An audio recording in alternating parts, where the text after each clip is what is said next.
did not our hearts burn within us as he talked to us on the road and explained the scriptures to us? The Gospel of the Lord. Praise to you, Lord Jesus Christ. Please sit.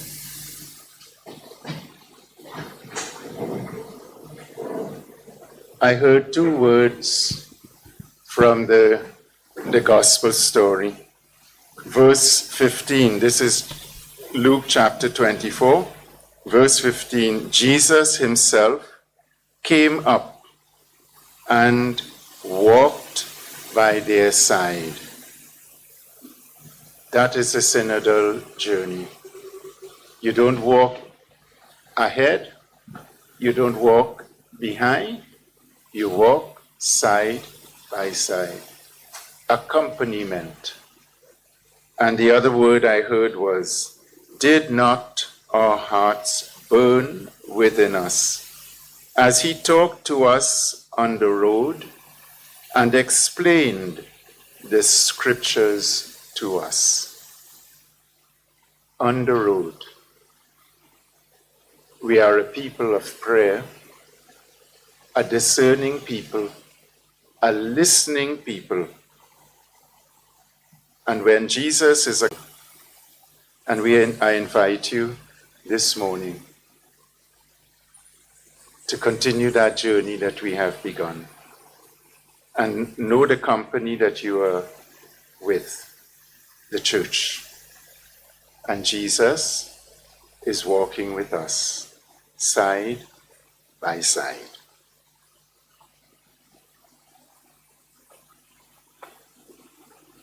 I don't want to sit alone up here. I want to invite the bishop-elect. All you have to stay there at your computer. But Monsignor, will you come with us?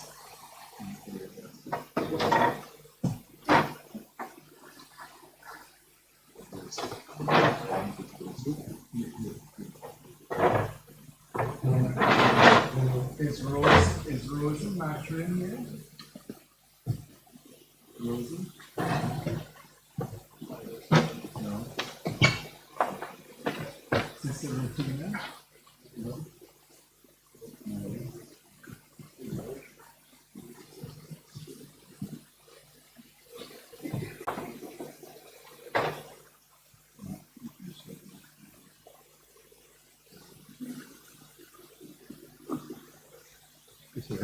It's on. Okay. So you have an agenda, and I wish to welcome each and every one of you here this morning, and thank you for making the effort to come to this synodal gathering here today. Our Holy Father has declared this period of time from October 2021 to October 2023, preparation for a synod on synodality. And he said that he wants the broadest participation possible, and he wants everyone to have a voice. 1.6 billion Catholics all over the world. And he says also we have to listen to people of other faiths, people of no faiths, and all those on the peripheries.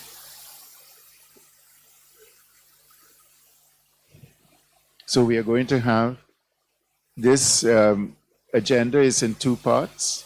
The first part is the introductions, the welcoming of our new bishop, information for you on upcoming events. And then part two is where we will come into the open mic as part of the consultative process, where I really would like everyone to participate. Young and not so young, religious and laity, priests and deacons, let us all make our contribution here today. It's a very critical moment in the journey for us. And we have our Archbishop-elect with us. Now I want to invite Mrs. Mary Popo to come and introduce our Archbishop-elect.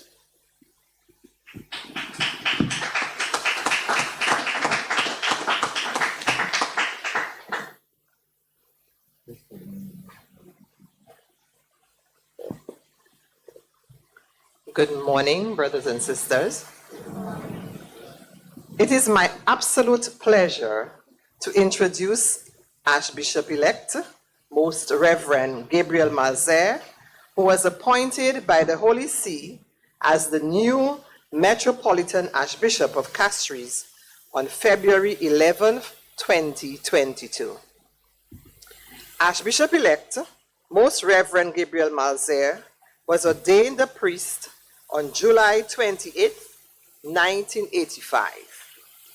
He served in several parishes in the Archdiocese of Castries and also taught at the Regional Seminary of St. John Vianney and the Uganda Martyrs in Trinidad. At age 45, he was appointed Bishop of Roseau, Dominica, and was ordained as bishop on October 4th, 2002. He has been a bishop for the past 19 years and is in his second term as president of the Antilles Episcopal Conference. He was born in Monrepo, St. Lucia, on October, that's right, we have it for Monrepo,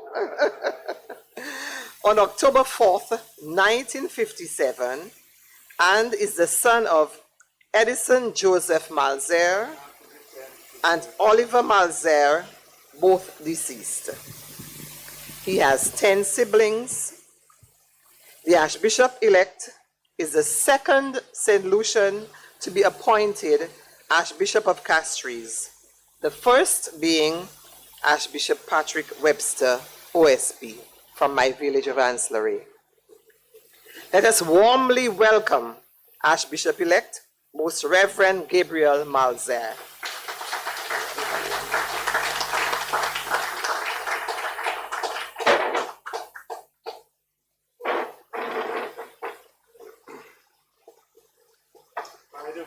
This is being live streamed, so we have people following us around the world right now, and we welcome all our live streamers.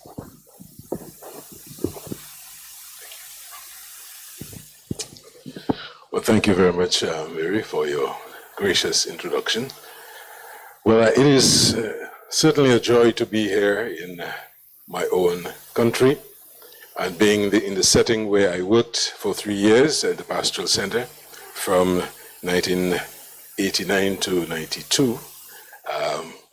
So it is a pleasure to be with you to serve as bishop.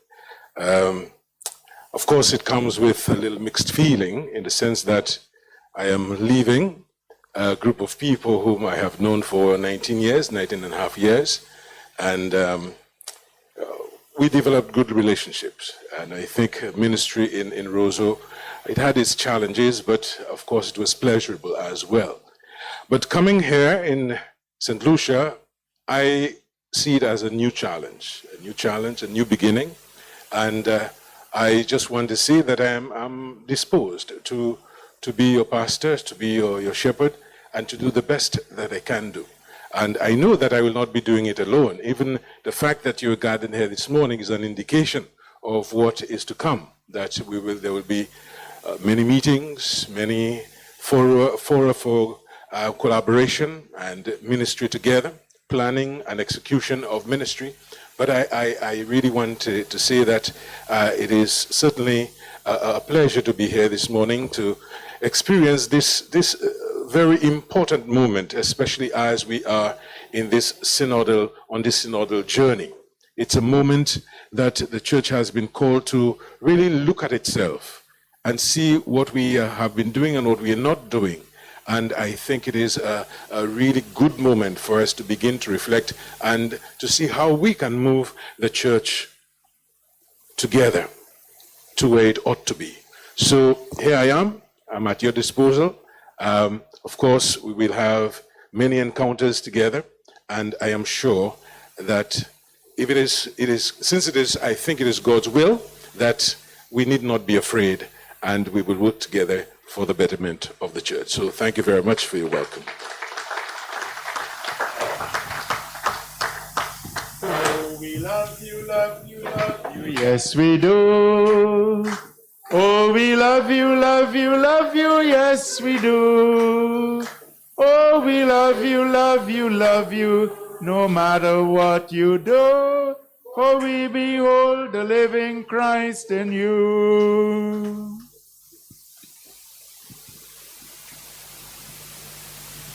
Good morning, everyone. A technical matter. Please let us put our phones, our mobile phones, on vibrate or on silent. Since we are live streaming, we do not want disturbances, so that if you see a call coming and you need to take it, then you kindly leave the room and take your call. Otherwise, many of the Android phones have the feature where you can send a message to indicate that you were at a meeting, and you will get back to the individual subsequently. So in that way, we will not disturb the proceedings in any way. Thank you so much. Thank you, Archbishop-elect Gabriel. We thank you for your presence with us here today. And of course, this is a significant moment in the history of the Church to have you here as the bishop about to be installed and to take over the leadership of the Church here in St. Lucia, a son of the soil, and one who is familiar with his people, the culture of this place, has a good grasp of the Church, but is also open to listening and to learning from the Church, the body of Christ. So we have some upcoming events, and the first is the installation of the Archbishop-elect as Metropolitan Archbishop of Castries on Sunday, April 24th at 4 p.m. at the Cathedral of the Immaculate Conception. We don't have a chronicle, we don't have a way of communicating this to you apart from CT program and the parish bulletins. Okay, so you can also be a mouthpiece for sharing this good news to parishioners and to your family and friends. And also, we are not just telling other people about this, but every time you tell someone, you say, remember to pray for the Church in St. Lucia and to pray for our Archbishop to be installed.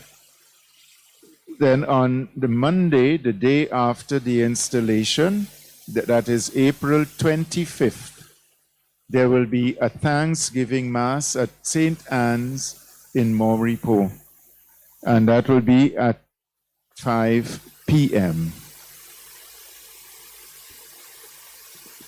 The other event that is going to take place here that is of major significance for our local church is the ordination to the priesthood of Deacon Festus Iguagu on Sunday, May 1st at 4 p.m.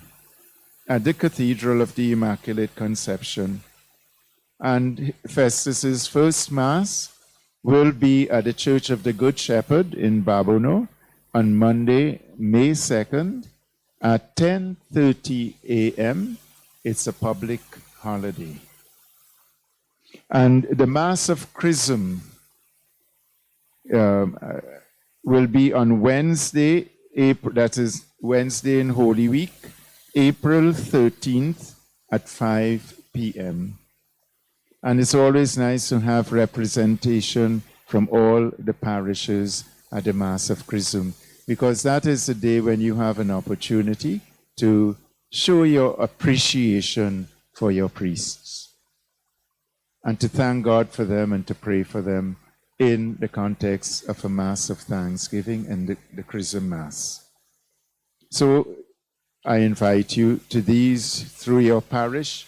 I'm sure there will be some kind of a quota that will be extended for official representation at the installation and at the ordination, because of we are still under COVID protocols. But you know, and then you make your own judgment on how you're going to go and be there. So let us go into part 2. And part 2 we have is about synodality. A synod on synodality. When Pope Francis called this synod, he gave the bishops an indication in April 2021 that he was coming, he wanted a synod. And he said, start setting up a team in each diocese so that there will be a team to organize in each diocese for the synod. And then on the 9th and 10th of October 2021, he launched Synod 2023 at St. Peter's in Rome. And he called the whole church to have all dioceses to have a launch day the following Sunday, which was the 17th of October, in 16th, 17th of October 2021 last year. And he declared that this was the phase, the diocesan phase in the process of preparing for the synod. And he said this synod, he wanted this synod to be different from all other bishop synods in the church. And this is going to be the 16th synod of bishops since Vatican II, which took place over 50 years ago. Okay? And he says he wants broad participation, and he wants the church to go out to the peripheries, to the margins, and to meet people on the peripheries, talk to people on the peripheries, listen to people on the peripheries, and invite people on the peripheries to come home. So we have work to do. He has given us a task. And he said that this is a synod. The theme is for a synodal church: communion, participation, and mission. And those are the 3 key words of this synodal process and church that the Pope wants us to prepare for. They're like the pillars on which the journey, the synodal journey, are based. It is important for us to listen to the key words that are coming out of this synodal process. Listening, accompaniment, journeying together.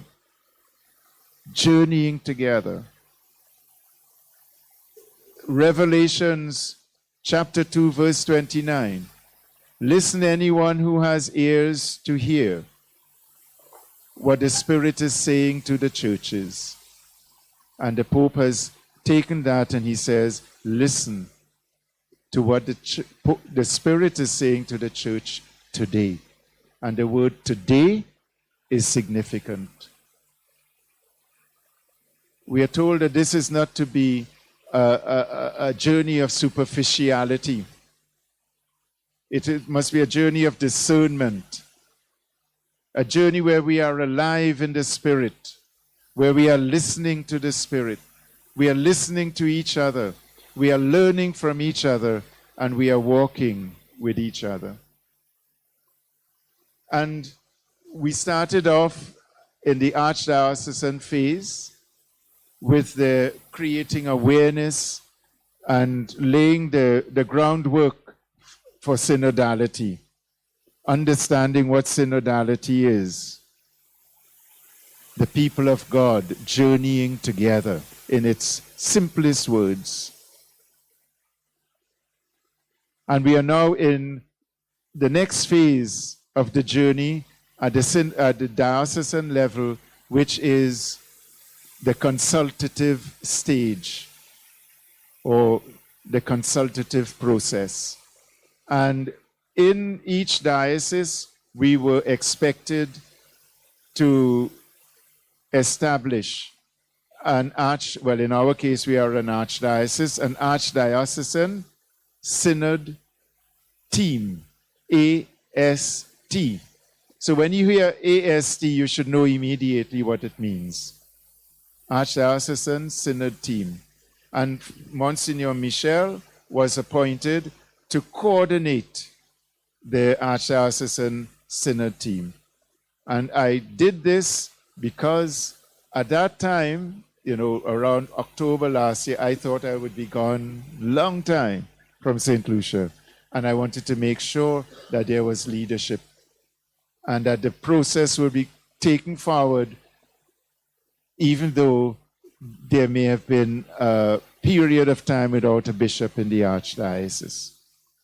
And prior to that, prior to October, the AEC had already established a synod committee for Synod 2023 to mobilize the whole region and to have representation from all the dioceses in the AEC, the Antilles Episcopal Conference.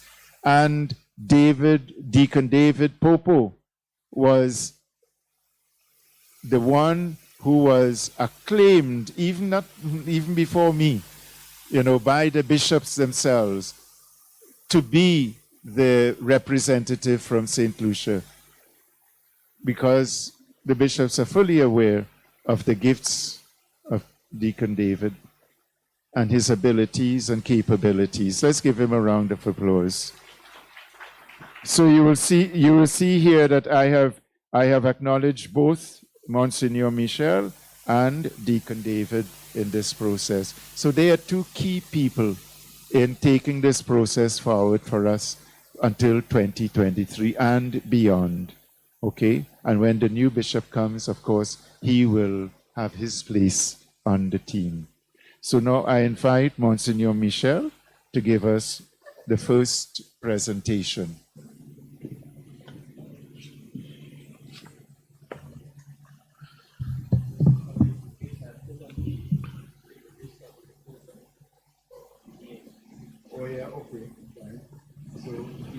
On the screen, you have the membership of the AST. Good morning. Good morning again, everybody. Good. So this meeting of the AEC coordinators took place on the 12th of February this year. And it took place virtually. It's amazing what COVID has done that has really caused us to be creative, because I think ordinarily meetings of this nature would have probably taken place in person in one of the dioceses. But we have found ourselves doing a lot of things virtually, having classes and everything online. So it was a Saturday morning, and we met with the coordinators of the AEC via Zoom. And what Bishop Clyde Harvey, who is the let me see, what is the title for Bishop Clyde Harvey, Your Grace?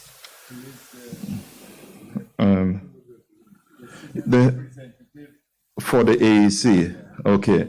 So he was the one who convened and conducted the meeting. And what he wanted essentially was a report from each diocesan coordinator as to where they were. And the good thing for me was that I was the last to report. It's like I was almost forgotten, like St. Paul said. And so I had a chance to listen to everybody and what they were doing. The only thing is that I didn't take copious notes, but they, the secretariat, would have taken those notes. And it was interesting what it is that they were doing. In fact, many of the coordinators talked about having workshops on how to listen. And I found out that was quite interesting. How to listen, because evidently we have been doing a lot of speaking and not listening, but how to listen and listen effectively. And in some places they appointed synod ambassadors, especially involving the youth. There were some of them prepared prayer cards for the success of the synod. For example, the Diocese of Roseau has a calendar of the synod as their liturgical calendar for the liturgical year. And I mentioned the workshop on listening for clergy and religious, as well as their diocesan synod teams. The use of social media, example, Zoom to reach person in light of COVID. And they were very concerned about how to engage young people who are incarcerated, those who are in prison. Listen to them, but also to help build strategies of how to reach them. In Guyana, for example, they decided to have, instead of the homily on Sunday, to have a conversation.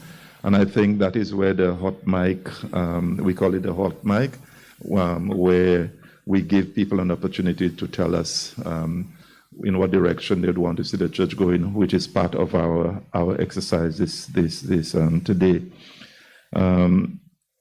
The representative from Belize, I took particular note of that. He said, the synod is like opening the cage to free the parakeet, the birds, and so because of his experience of it.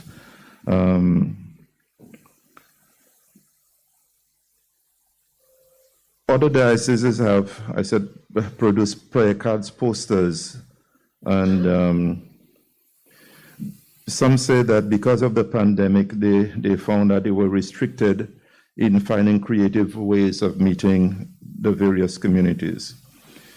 When it came to, the last one, using other institutions to promote the synod process, so that's schools, prisons, and other groups. That was coming from one of the dioceses. I didn't take a note of which diocese it was. So when it came to our turn to present, I was glad to let the other coordinators know that the Archdiocese of Castries has been in that synod process from 2008, 2009, up to 2020, because when our synod was over in 2009, we had, for the next 10 years, we had to meet every year for an assembly. You would recall that. And around November month. And what we had to do was to report on the priority area or areas for that particular year, and how we were able to achieve, or if we had challenges or difficulties in attaining our goals. So we have been in synod mode for the last 20, how many years would that be? 12 years. And we have quite a bit of data that we can already supply in our report, because we have been in that mode for all this time. So unlike dioceses that have not had a synod, where they had to start from scratch, we have already gone part of the journey, because some of them were, because of COVID, again, they had difficulties to bring people together, especially when numbers were limited. And that's why some of them had to use other media platforms, like social media platforms like Zoom. One of the things I did mention to them was that one of the concerns we had here in St. Lucia from our AST meetings, and AST members who were here would remember that I raised this, that one of the concerns we had was synod fatigue. Because we had been meeting for the last 12 years, if our parishioners were to hear another synod, even though it is at the level of the universal church, for us to meet again would have probably created synod fatigue. But we thought that the exercise that we are going to do with dreaming, what dreams do you have for your church? And who are those on the periphery that we need to bring in? I said that, I believe, is exciting for us.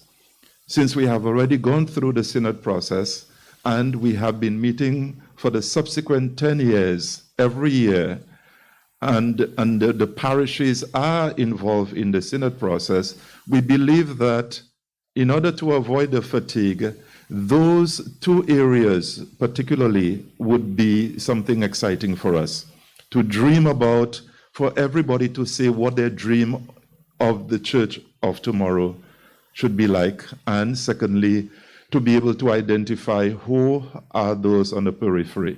His Grace also had another point there, who is missing at the table. So I believe that these three areas might probably excite us.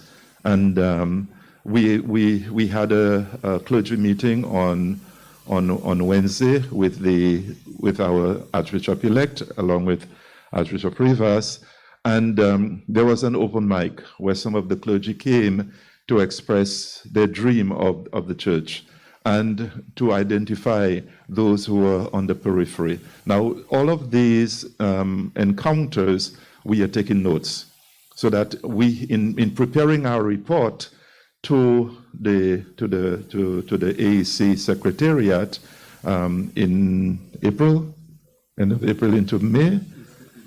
We have to have ours ready by the 7th of May and have it to the AEC by the 15th of May. So our report, His Grace said, has to be ready by the 7th of May, and to be at the Secretariat for the 15th of May. It's a 10-page report from every diocese. So whenever we have what we call the hot mic encounters, we are taking notes, and we will have a similar exercise this afternoon, today, which I think actually began in Denry at St. Peter's and did so well.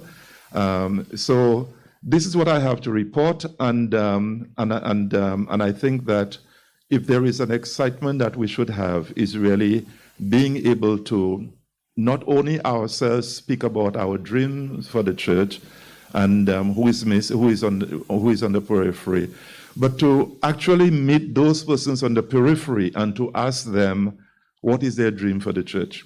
At one of our meetings, one of the members said that he meets a coconut vendor every day, but they are just chatting. But now that we're talking about dreaming, he feels that he will be able, here is one person he'll be able to ask, what is your dream for the church? What can the church do for you?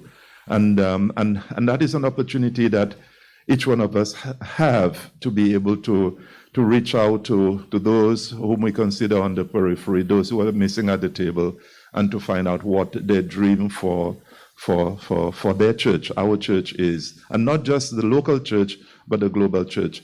Knowing that whatever recommendations will come out of this international Universal Catholic Synod of bishops will trickle down to us, and we will have to have our own pastoral planning as to how we are going to make it a reality for each of our local churches.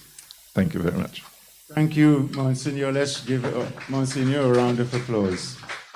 So this weekend we have our mountaintop experience, or the opportunity for a mountaintop experience with the gospel of the Transfiguration, which is always the gospel of the second Sunday of Lent. And the word that should excite us this weekend is listen to him. Listen, listen, listen. This is my son, the chosen one. Listen to him. And just that word, listen, should really take off in your homilies this weekend. Call people to listen because God has called us, his disciples, his church, to listen to his son. Okay, so the church, this is what the Vademecum, this is the key document of the synodal process for preparing for Synod 2023. Vademecum. It means walk with me, go with me. And it's meant to be like a little handbook that you can keep in your pocket and refer to as you need it.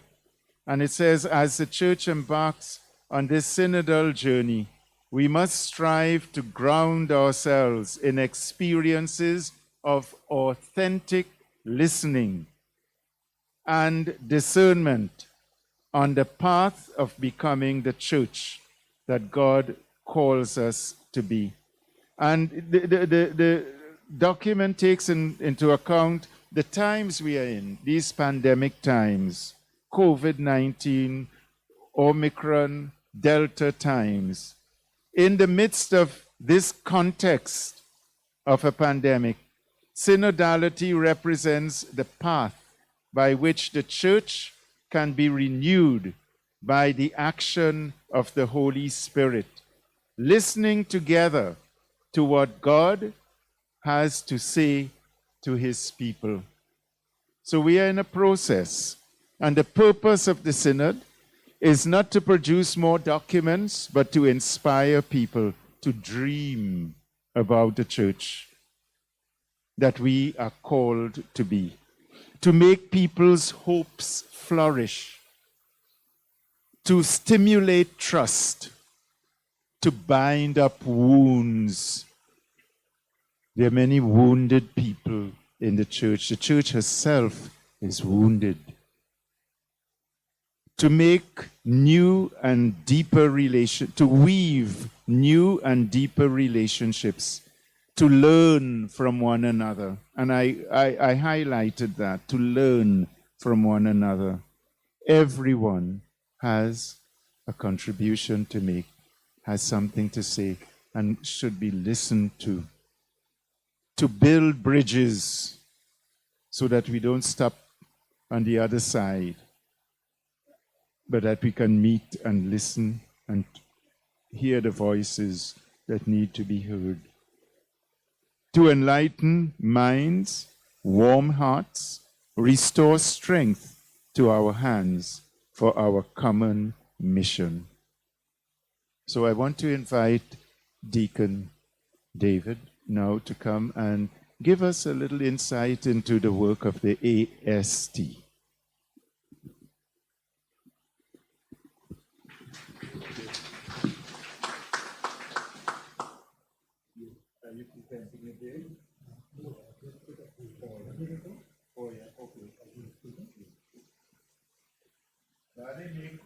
Vademecum is a Latin word, okay? V-A-D-E-M-E-C-U-M.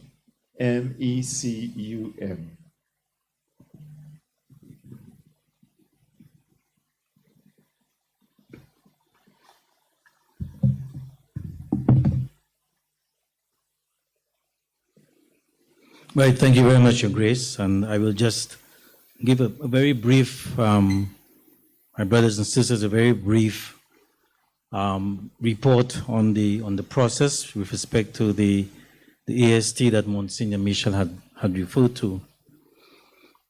So we know the members. The AST group comprised of both clergy, laity, and religious. And again, that was to keep the spirit, of each member of the church coming together and planning together. I'll just say a couple of things just to accentuate the purpose of the AST.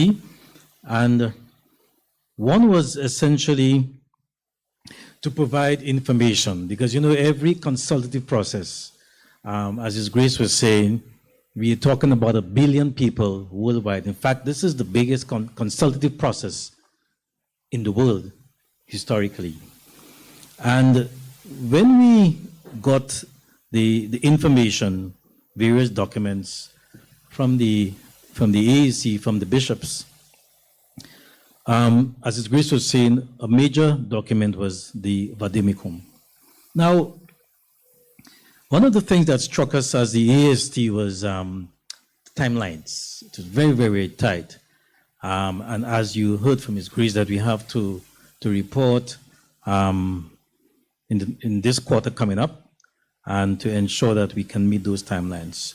So the AST we had to think of what's going to be the best modality, the best way for us to achieve the activities defined and designed within the short time schedule so that we can meet our requirements. So that what came up and there was consensus was that we do not want to be engaged in any kind of a huge empirical data finding, that we do not have time for that. And as we were guided by the Vademecum, the essential thing here is to capture in a creative way the experiences and the stories, the dreams within the Catholic Church, but also as well to capture information from those who are on the periphery. Having done that, having had those planning meetings, discussions, we then went on to see, okay, how can the AST provide technical guidance, notes, and backstopping to the parishes? Because at the end of the day, if the parishes were not involved, or they are not involved, then we cannot really capture those stories on the ground, in a very organic way. And the AST did in fact share a lot of these parish-based. I know I heard Amen from Kingsley Sentil, who's a member of the AST, and he is very good at research, and he was able to share, all of us shared in terms of various approaches in Europe, in North America, and of course the Caribbean and Latin America. That we have done, but I just want to finish by saying that that this process is not a short-term process. I mean, we have those reporting requirements to the bishops, but let it be a process in which we can build upon. I think the AST believes that it's a process we can sustain, so that we can continually be a church that resonates deeply, profoundly with the dreams and the aspirations of the faithful, including those on the periphery. So that is basically, we have had a couple of meetings, and we hope that post the reporting period, that the AST will continue to work feverishly, passionately with the parishes. Thank you. Thank you, Deacon David. And for those of you who are probably not aware of this, Deacon David is the director of the Pontifical Mission Societies in the Archdiocese, a role that Sister Paula Andrew fulfilled for 21 years here in St. Lucia before she went on to Grenada after her retirement. And he is also the new director of the Pastoral Center. Okay, so let's give him a round of applause. And he is also the deacon in charge of the parish of Dennery. Yeah, okay. And when Alifa and the deacon told me that they were putting in bathroom facilities here so that, especially when it rains and that, or at nighttime, people don't have to go way down into the other room over there to get to use a washroom, I said, oh, you are enhancing the bird cage. And I think I christened this hall the bird cage. So if you want it to stick, let it stick. But I rather like it, the bird cage. Yeah, birds are lovely. By the way, the newcomers to my home are Molly and Ginger. The Archbishop has already ordered 2 dogs and a cat, and 1 dog and a cat have already arrived, and they have names. And yesterday the cat arrived, and it's amazing. People said, a dog and a cat in the same house? You know, and I said, this is not about a dog and a cat. They are learning from the 2 bishops. And already they are in harmony, you know, and playing with each other. It's amazing. Like before we went to bed before we left them last night after dinner, they were already endearing themselves to each other. It's amazing how quickly this thing happened, you know. So they got the vibes. So let's get the vibes here from Molly, from Molly and Ginger, and really be in harmony with one another. It's a great time for church. So the objective of synodality is synodality is a journey of growing authentically towards the communion and mission that God calls the church to live out in the 3rd millennium.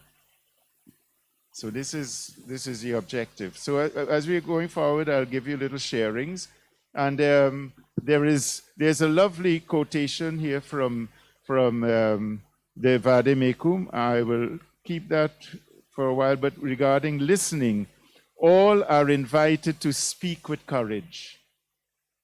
So, you know, when we invite you, we open the mic, you are not to fear that people will judge you by what you say or on what you say. You speak with courage, and the document said parousia, which is a Greek word which means integrating freedom, truth, and charity. Integrating freedom, truth, and charity. And when I hear the word truth, I get excited because I'm a Dominican and my motto is veritas, truth. Okay? So we are moving towards this part of our program, and there are 2 people who are mentioned here. They're not here. But we do have a report from the Parish of Choiseul, and I would like to invite the Parish of Choiseul to come and present their report for us. And then I'm going to ask Mrs. Alison Niles to give us a little summary of what has happened in her parish over 2 weekends when Mrs. Rosemary Matrin Husbands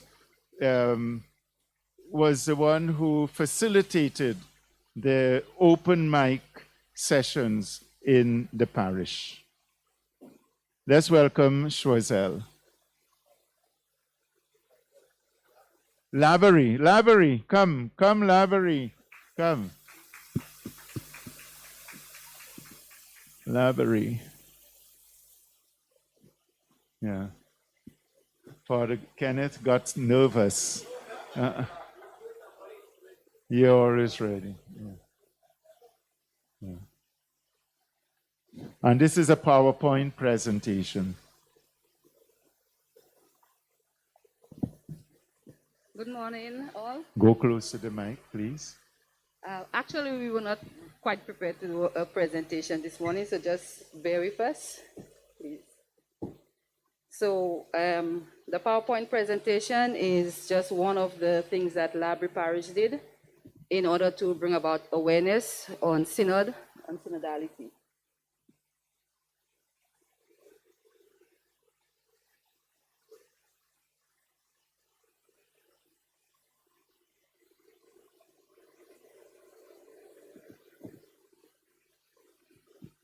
So while we are getting that organized, we skipped one thing this morning. We did not say the synod prayer. And you have it on your sheet, the song sheet at the back. So let's say the prayer while the deacon gets organized. We stand before you, Holy Spirit, as we gather together in your name. With you alone to guide us, make yourself at home in our hearts. Teach us the way we must go and how we are to pursue it. We are weak and sinful. Do not let us promote disorder. Do not let ignorance lead us down the round path, nor partiality influence our actions. Let us find in you our unity, so that we may journey together to eternal life and not stray from the way of truth and what is right. All this we ask of you, who are at work in every place and time, in the communion of the Father and the Son, forever and ever. Amen. Okay. Is there you have a problem?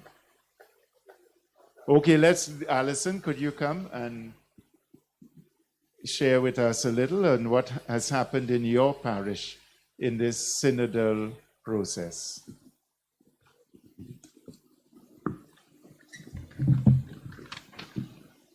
Thank you, Your Grace. St. Peter's Parish, we launched our synod on 17th of October, as Pope Francis asked that we do. We started with our Kudme Leglis, as you could see our banners right here, thanks to us. These are from St. Peter's Parish.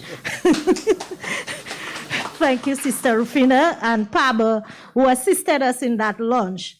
So we launched it with our great procession where persons came in Kudme style with their baskets, how Kudme used to be a long time ago. So we did that.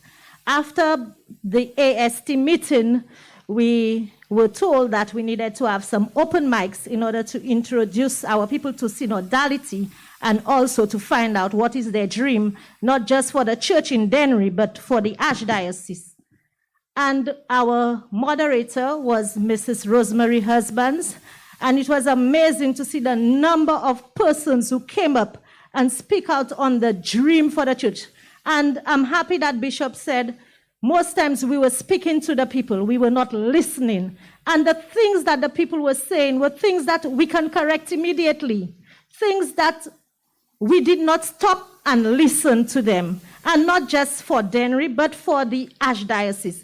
And even in those meetings, we were able to implement a few things immediately. For instance, some people were saying so long they were been asking for hymnals, and they did not have hymnals. So right away, we just put all the songs, the entire Mass on projector. So from now on, everybody who comes to church can participate in the Mass via the projector. So that was very easy for us to implement right away.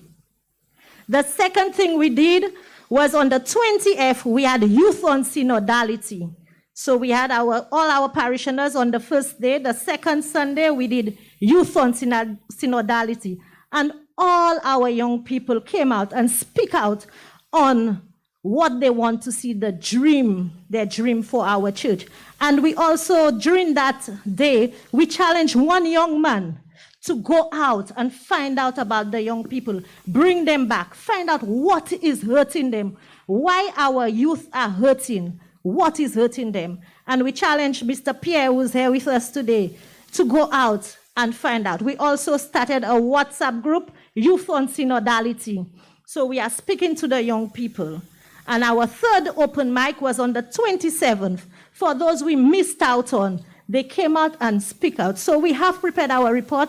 Parish Council will be meeting next week. We'll be discussing it and then forward our information to the AST. So far, that's what we've been doing in Dennery. Could you share with us, like, maybe one of the dreams of the young people? Yes. One young person said, when he comes to church, when he started coming, the building is not appealing. So he said, we need to paint the building on the outside. So that can encourage. Young people like to see things. So that was one of them. The other thing he said was, we need to do things that the young people will like in the parish, in church on a Sunday. He said, the Mass is just like we come and we just say the Mass. But we need to involve the young people, not only on Youth Sunday, but every Sunday, get the young people to be involved. And another one said, We need to check out for the sick, the young people who are sick. What do we do for those young people? Do we go out? How are they feeling? What is wrong with them and why we are not reaching out? So that was another one from the young person. He also once said, build an environment of compassion, empathy, and encouragement so the youth and new members can feel at home in church. So we have our reports and we will present it to the AST. I think it's the 23rd of April. Okay. Yes. Stay there. One of the things is, if we keep our eyes open, we'll see things. Like I went to Bexo in recent times, about twice, and I just saw this young man hopping on a crutch. I said, what's wrong? And then he told me that he was once beaten up by some young men on the side of the road and they chop off his leg for him. A young man with one leg. But he said, the young man has vitality in him. So I said, how can we help you? He said, I want a leg. And so we have started the process to get him a prosthesis leg, to get prosthetic leg, you know. And his mother handed me a document, a letter I need to follow up on after Mass, sometime during the week there. I met them. And so we're reaching out on the periphery. We have youth out there as well, and youth with needs. One young man in Babonneau broke down crying with me once because he wanted a girlfriend. But this is listening. If you don't hear that, and this young man wants a girlfriend and nobody is listening to him, then we are depriving him.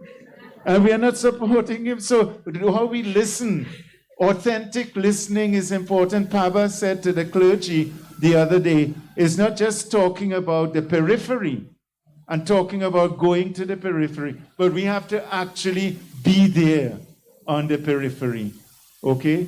And sometimes the periphery is right in church, inside the church with us, and we don't see because we are blind, or we don't hear because we are not listening. Thank you, Alison. Thank you. Are you ready? How long is this going to be? 5 minutes? 5 minutes. Okay, good. That's a good time. So good morning again. My name is Michelle Edward Duplessis from the Library Parish. So bear with me as I attempt to explain the PowerPoint. So the first slide.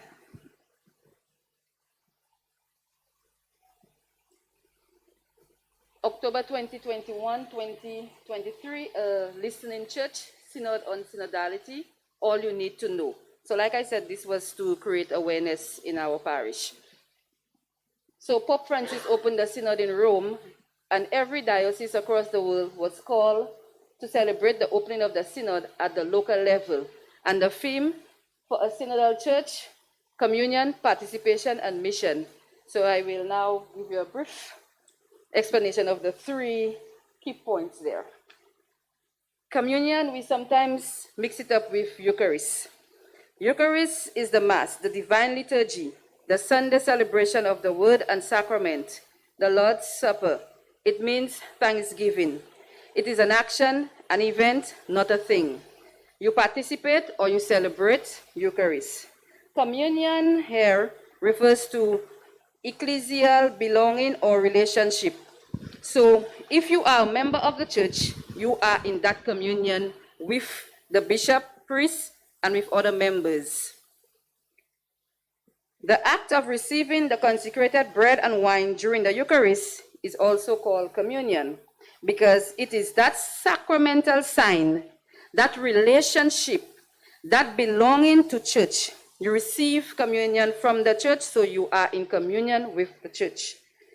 You participate in the communion rite, in the communion procession, and in the sharing of communion to demonstrate such as part of worship to be closer to God and to receive Him. Participation, next slide.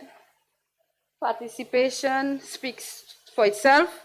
Here it means being involved, being engaged. So, for example, when we give up our time, talent, and treasure. And mission, Matthew 28 verses 19 tells us, therefore, go and make disciples of all nations, baptizing them in the name of the Father and of the Son and of the Holy Spirit. Meaning we are all called to go out and spread the good news of Christ, to evangelize every chance we get. That's the second part.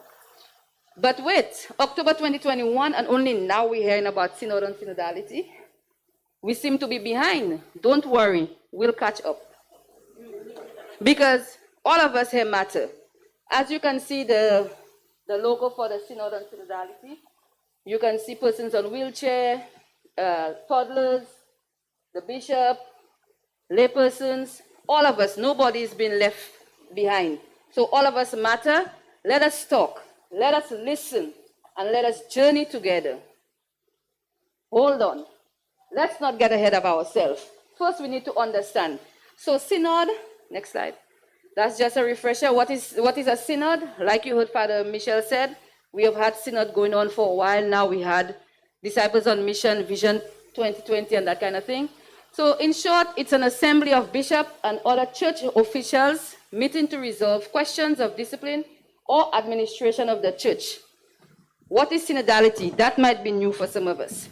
Simply put, it's about journeying together. And you would remember this bus here when we were doing our stewardship thing.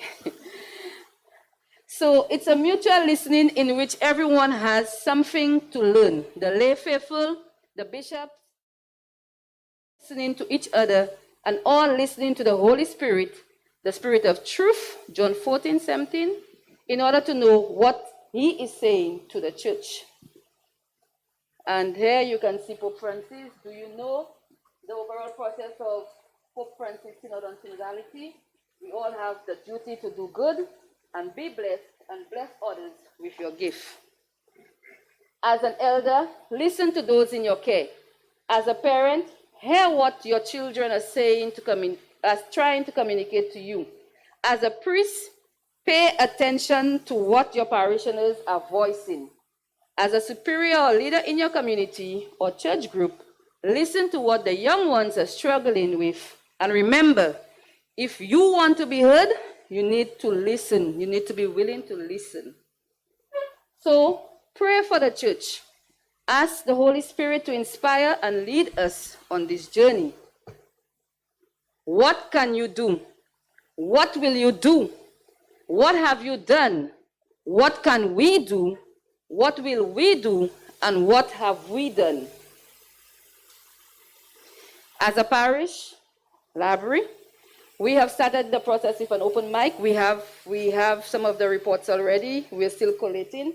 So we're going to submit that when we're done. Tomorrow, Sunday, we are having a grand youth mass. Then the following Sunday, we're having a dramatization by the confirmation children on synodality. And then the following Sunday, we're having a wrap-up with the communication teams. So thank you, and we all say amen. Amen, amen. So I want to suggest that you would make this presentation available to all the parishes. Would you? Through the AST can facilitate that for you. Just lend Deacon the jump drive. Okay. We also have a Creole version done by Miss Morena, a brief Creole. Oh, well, that's wonderful as well. So you have a good addition there. So both things can be made available to the parishes. Okay? Thank you. Parishes say aye? Aye. And in this way, we'll be collaborating with one another. So the heart of the synodal process, the synodal experience, is listening to God through listening to one another, inspired by the Word of God. We listen to each other in order to better hear the voice of the Holy Spirit speaking in our world today. Okay? So we are on our journey.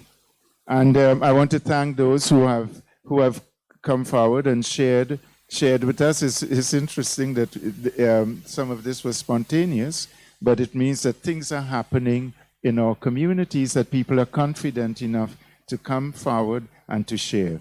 So thank you, Alison, and thank you, Michelle. And what I remember is when I came here, Michelle was one of the vibrant youth in Laborie, and she has continued. She's persistent and persevering and enduring. Give her a round of applause. Yeah. So we now want to open the mic, okay?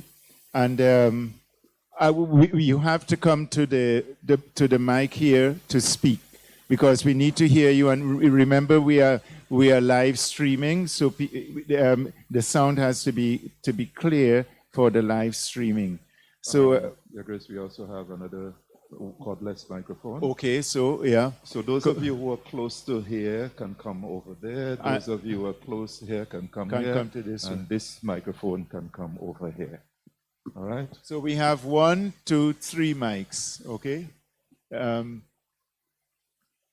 the first thing we are going to be, the first question is, in this open mic session, what is your dream for your church? Do not underestimate the question. Think, pray, discern, come forward. What is your dream for your church? And anyone can share, priest, deacon, religious, lay people. Everyone has a voice. And I want you to know that the religious have had 2 sessions already on the synodal process. And last Saturday, they were with the bishop-elect. And we had 98% plus of our religious present.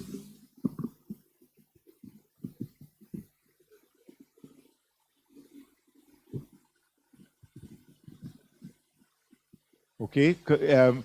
Don't hold back things. Just come forward and speak. Good morning, everyone. And when you speak, give us your name, okay? Bonjour tout le monde. My name is Raisa Joseph. And I'm your from parish? The BA4 Parish, Our Lady of the Assumption Thank you. Church. When I heard the question, what is your dream for the church?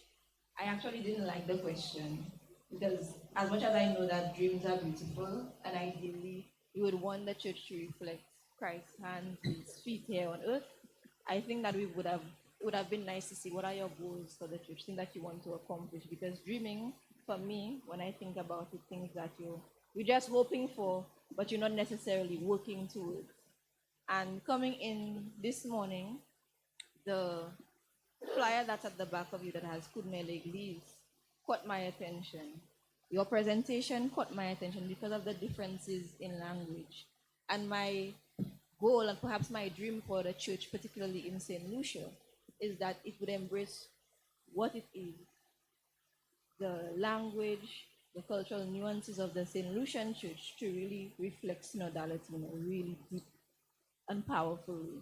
Because I wonder, for the persons who may not always be as involved in church, who may not go to Google what synod means or what synodality is or what the Latin terms that you have learned in your formation are, does it actually reach them?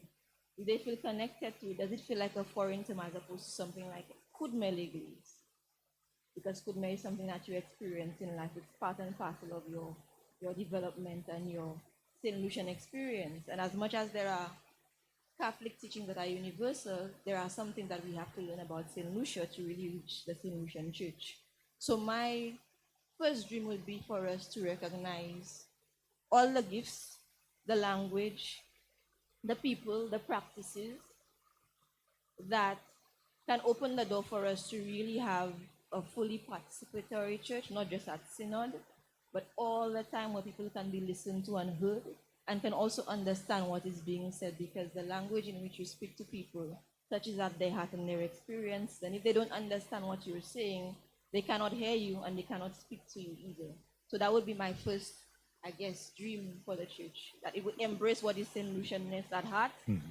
And when we say terms, and it's good for us to learn some of these terms, but perhaps to, when you use the Latin term, was it Vademecum? Vademecum. Vademecum, could we not say marche puis moi, walk with me? What is the equivalent in our St. Lucian experience that would allow persons to truly understand that this is for me And this is not something that is foreign and now imposed on me, but I am part of a process and I'm creating it too. So that is what I wanted to say. Mashe Epi Mwe. Yes, walk with me. Come, let's go for it. Mashe Epi Mwe.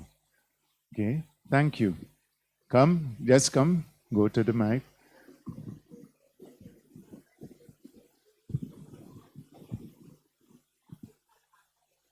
Sing it.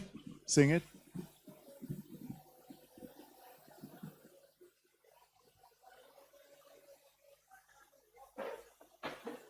Oh yeah. Okay. I think what we are singing in that song is Vini Epimwe. Okay, and go with yeah, me. come and go with me. Vini Well, Epimwe. let me say yeah. Mashe is not a bad interpretation of it. Okay, good. Thank you. Thank you. Thank you. Yes. Good morning, all. My name is Rufina Shallery from the St. Lucy's Parish. What is your dream for your church? I have a number of dreams, but I'm going to look at two. One, I would like to see a church with a heart, a church that does not differentiate between who you are and what you have and just being a child of God. I want a church where not because you have money, you can get more from the church than the person who does not have a voice, the person who does not have much and has not accomplished a lot, has not achieved a lot, and just a seamless church in the sense that no matter who you are, where you come from, what you have, what the church offers can be gotten by that person. The other dream I have for the church is a church that knows, it's a church where everyone in the church knows their role and their responsibility in the church. I want to see a church where we are all formed. We know from the seasoned Catholic to the youngest child, as they grow up, they know what is their role. They know how things are done in the church. And so that we can all joyfully and willingly do what we're supposed to do in our church and for our church. Like I said, these are two, but I have a lot of them. Thank you very much, Rufina. The next person is, who is that, Kingsley? And then, Marilyn, are you coming as well? Okay, so that will be, okay. All right, Kingsley, then Joan from St. Sacred Heart, and then Marilyn following. And then, okay.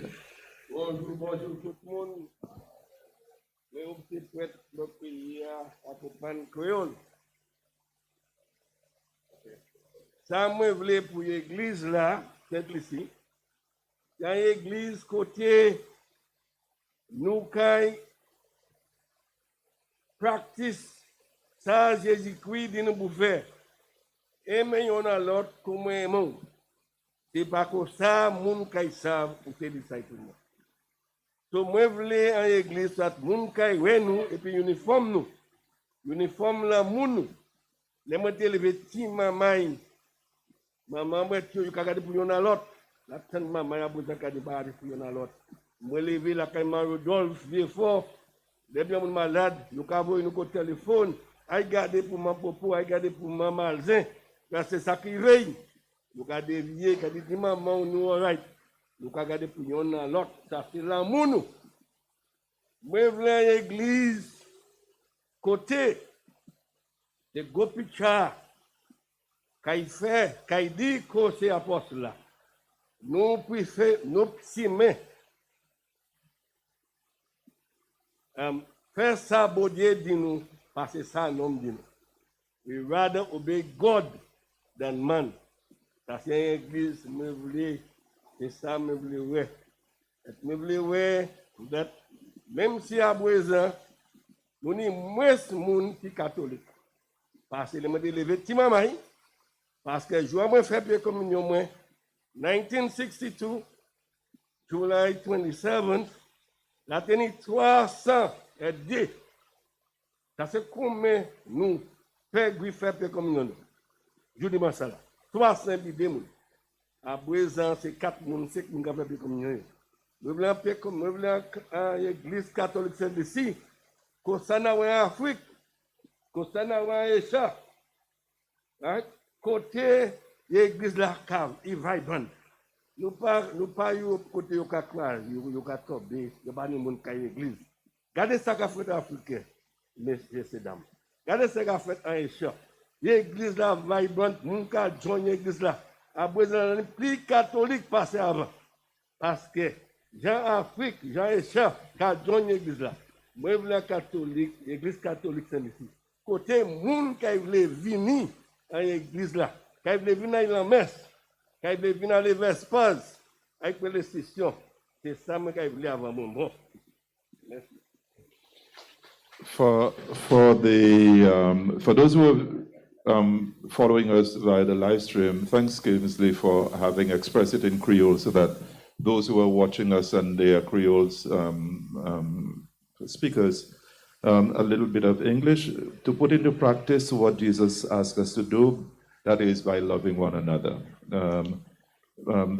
Secondly, for particularly those who are wealthy or influential, to be able to say to the world, we rather obey God than human beings. And thirdly, while we are fewer in numbers, we must be a vibrant church. Joan? Okay. Good morning to all. So I have two goals, and I'm going to also give the list of objectives I think we can follow in order to accomplish those two goals. So my first goal for the church in St. Lucia, interchangeably. So my first dream for the church in St. Lucia is to be a vibrant Catholic church that reflects strong soldiers, Christians of God. And secondly, that we as church become a people of love, compassion, and forgiving. And the ways I think we can accomplish this, I have reintroduced the School of Liturgy, where workshops such as animation, readers, liturgical dancers, lectures, public speaking, vocations, children liturgy, youth ministry, drama. Core retreats, life in the spirit, gifts of the spirit, living retreats, Curcio retreats, youth rallies, charismatic rallies, Alpha, Emmaus retreat, vocations retreat, and youth ministering to youth, couples for Christ, marriage encounter, reorganizing catechism classes, promoting the sacrament of reconciliation, particularly among our youth. And another thing that I have on an international level, I was thinking, can we not have Catholic families adopt Catholic families? So we have Catholic families from overseas adopting Catholic families in the Caribbean to foster a relationship among the international Catholic persons, and also adopting Catholic schools. So one parish from overseas adopts a Catholic school in St. Lucia, and that's where they liaise with them, so they do not only grow spiritually, but also they feel that they are not alone.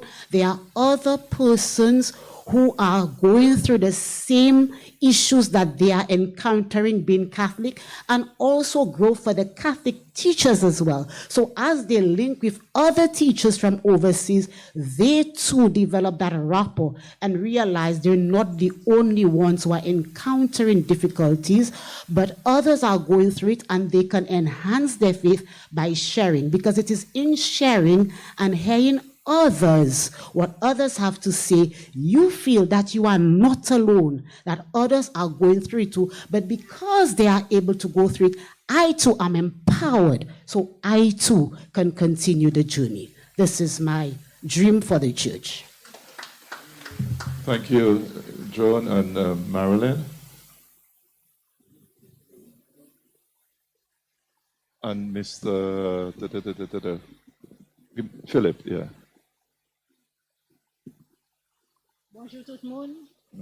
Morning, everybody. My name is Marilyn Harrison. I'm from the Parish of St. Joseph the Worker, Josie. This morning I told myself, we are at it again. We are dreaming, And most times when we dream, we forget the dream. We try to remember the dream, but we never remember it. So we cannot make it practical. We cannot make it alive. Because if you forget your dream, how can you live it out? And one of my dreams, I have been part of this church and all these organizations for a number of years. And one of the programs that I have been part of that has been very close to my heart is the New Image of the Parish program. And in this program, a number of persons were trained. I remember Deacon Popo, I remember Bishop-elect Gabriel Malze, I remember Sylvester Philip, and a few of us, we were on high. And this program was organized in parishes like Larissus, Deriso, Marchand, and Babonneau. And in this program, we were trained to dream. And apart from dreaming, we brought the people together to reflect on their community as to what it is that they want. This morning, I heard Father Michel spoke about, some dioceses spoke about teaching, having workshop on listening.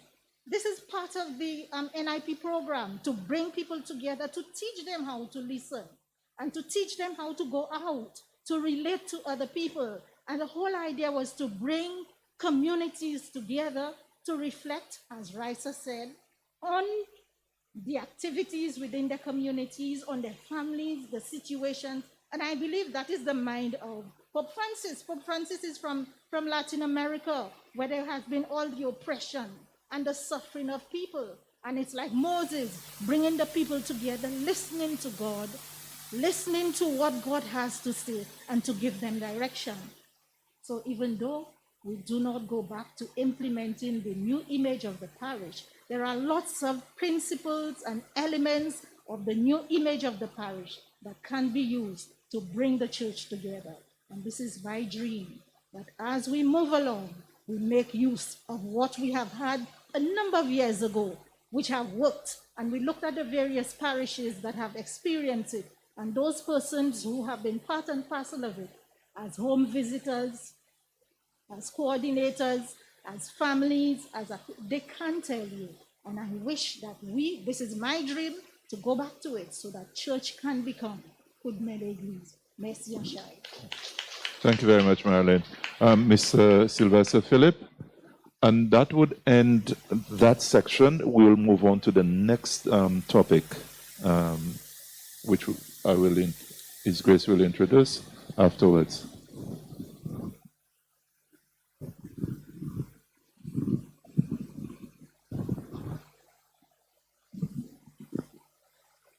I'm Sylvester Philip from the Master Sacred Heart Parish.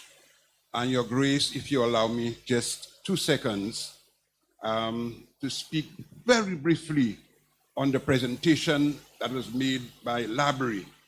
I think Labrie made an excellent presentation, and what really sounded like sweet music to my ears is the fact that they are speaking to the young people in Labrie.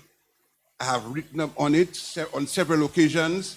I have been saying that 72% of our population is made up of young people. We have a youthful population, and so we have to be speaking all the time to the young people. I hope they're listening, and I hope they will be inspired by you, Labrie, and other parishes. My dream, I'm coming to my dream now. I call it a vision, but it's really the same thing. That a church that is all embracing and recognizes that its members are called to a journey of faith and is enabling and inspiring. Very short, not very long, but there are some operative words I like to touch on very briefly. When we say all embracing, we mean that we are accepting everybody, man, woman, and child. When we speak of the members of the church, we are speaking about the laity, the clergy, the leadership of the church, those who are on the periphery, persons of our faith who have chosen to join and participate in our Catholic faith. Those are the members I'm referring to. And when I say journey, I mean persons who are moving all the time and who are listening, persons who are builders, persons who are creative, persons on a mission, facilitators, and we have a lot of facilitators in our various parishes, persons who are believers, persons who are forgiving, persons who live in communion with God, persons who serve the needy, the poor, and the needy. Thank you very much. Just Mr. Stanislas Albert said that he wants to make a dream on that, to speak on that particular topic of dreaming. Just before Stanislaus speaks, just want to mention that, while today we want to listen as clergy to what the laity is saying, I'm sure the laity would also like to hear what is the dream of the priest, and don't deny them of that, or what is the dream of a religious in the church in St. Lucia. So I would like to give one priest and one consecrated person, one of the lady sisters, an opportunity to speak after Stanislaus, because we want to move over to the next question on periphery. Okay, thank you. My name is Stanislaus Albert. I'm from the Parish of the Holy Family, Roseau Jacmel. Well, apparently I was here to speak on behalf of the clergy. My dream is to see that we can worship in a safe environment and that the clergy can live in a safe environment in light of what is happening in our environment today. Stanislaus is a policeman, by the way, in Jacmel Parish, okay? With regards to the living condition, the living arrangements of our clergy, in light of what is happening these days, I know all of us would agree that one man living in a house, especially a big house, is not safe. I know the religious, some of them live together, but our diocesan priests, more often than anything, lives alone in a presbytery. If it means that we have to abandon some of our presbyteries, we may have to, but let us do what has to be done to ensure that our clergy is safe. The other thing I want to mention here is, I don't know how other parishes do it with regards to what is done with Sunday collections, payments from funerals. For funerals, those parishes that own cemeteries, one of the things I can tell you is that during school, parents who have to pay for CXC and other exams for their children, they go to the bank. There is nothing wrong with persons wanting to pay for tombs in the cemetery or other services, cannot go to the bank and bring proof back to the presbytery that they have paid so that they can receive these services. Let us do whatever it is that we can to ensure that the services that we offer in the parishes, our services on a Sunday, that everyone is safe. Thank you. One priest, no, sorry. You'll get a chance afterwards on something else. Hold it. Let's listen to a priest. Let's hear Father Kenneth, come. Yeah. It's okay, we'll get you. Just let's do what we had planned to do. Yeah. Thank you. After the sister, you'll come back and wrap up this session. Yeah. My dream for the church, I am Father Kenneth. The other name is so difficult to pronounce. Pronounce it for us. High Kiaf. Yes. Yeah. My dreams my dreams for the church is for us Catholics to be proud of who we are. to identify ourselves anywhere, anyhow. I mean this because most times as Catholics, when we are in the midst of others, we behave as if we are not proud of who we are. If you see our brothers and sisters in other denominations, take for instance for the Seventh-day Adventists, for the ladies, they don't have the earrings. And anywhere they go, you identify them for who they are by seeing them without the earrings. Well, but that is what I know. For us Catholics, how many of us sitting in this hall can be proud of putting a rosary on our neck and moving with it boldly on the street of Castries? How many of us are proud of carrying the Bible with us? The T-shirt we had here for the Archdiocesan Assembly. How many of us are proud of having that T-shirt with all the write-ups on it and moving about with it? But we are so proud of carrying our political identities on the streets of Castries and anywhere. But we are not so proud of it. I dress like this because sometimes I dress as a priest, sometimes I dress as, let me put it, as a nigger, as a young man, to attract young persons in the community. Because sometimes most persons think that as a priest, you have to dress like somebody who is just coming from the farm. Some persons call me sucker boy. And I'm proud of that. Because of what? It is not always to see a priest dressing as Monsignor Michel sitting here with us. Sometimes you have to dress like this so that the young people will see you and also know that there's life in this thing that we are doing as priests. Because most of them think that once you are a priest, you are dead socially. So we are called to identify ourselves as Catholics and be proud of who we are anywhere. See the Reverend Sisters sitting there. See how they dress. They go anywhere with their veil on them. We should be proud of putting the rosary on our necks, having the Bible in our hands, and identify ourselves with the garment that we have, or the T-shirt, or whatever it is to identify ourselves as Catholics. Thank you.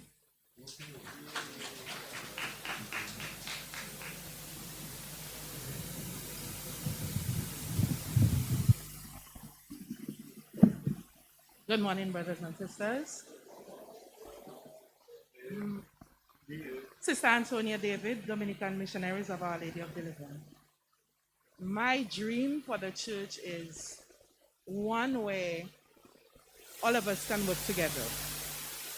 Priests, religious, laity.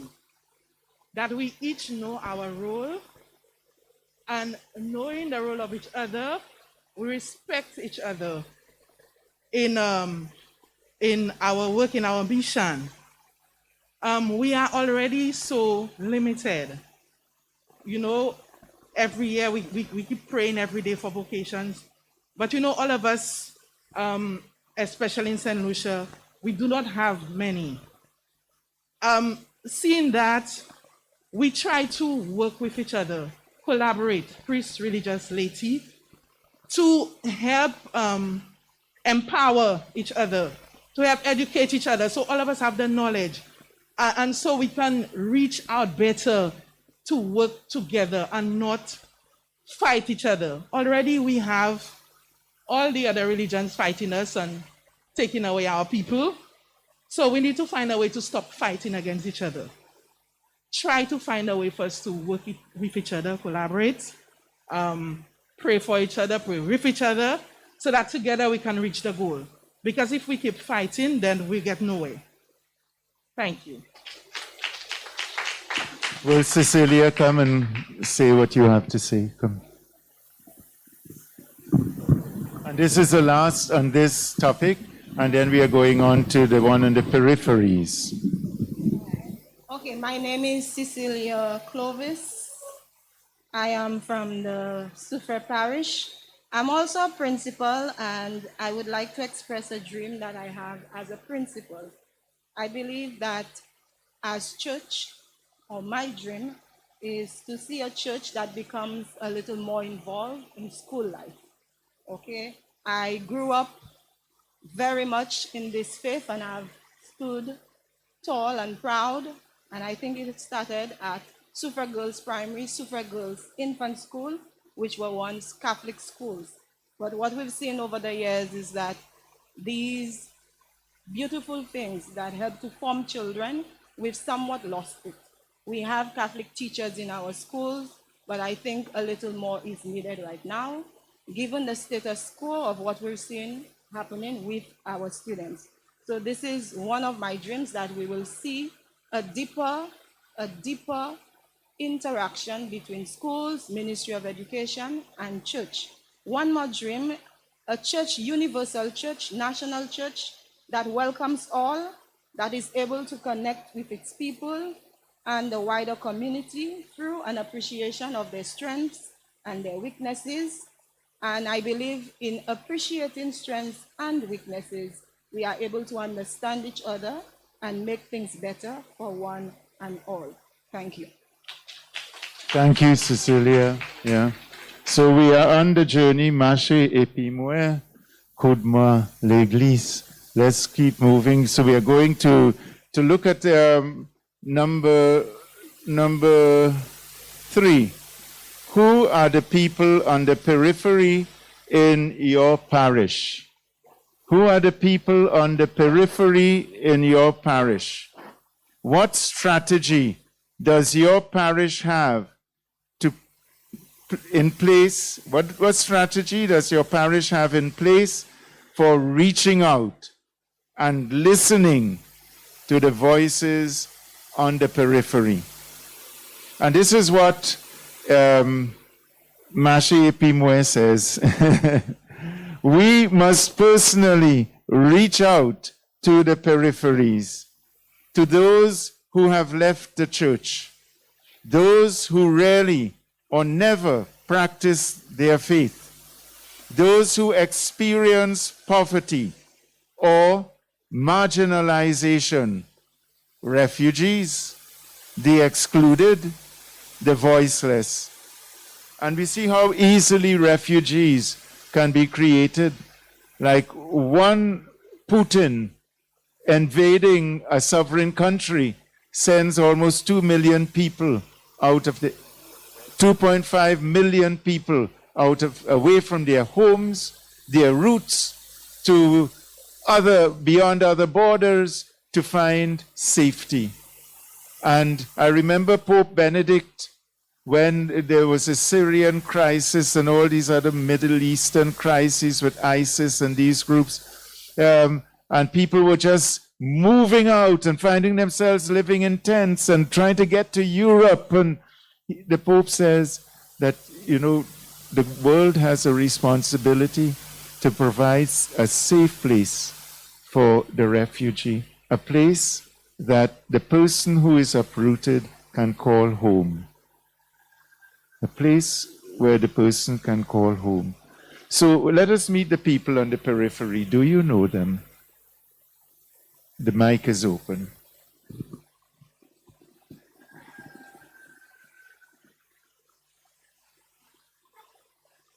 Good morning, Lisa Shalman.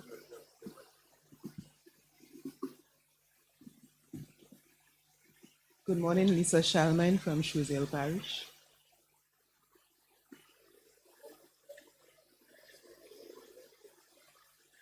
Okay.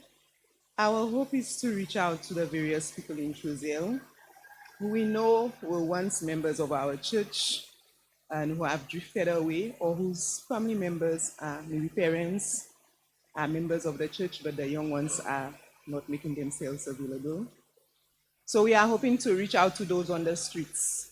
There are rum shops that are very close to our church, and some of us can go out to these rum shops and sit and listen and engage with the regular goers at some of these shops right there in the village and around.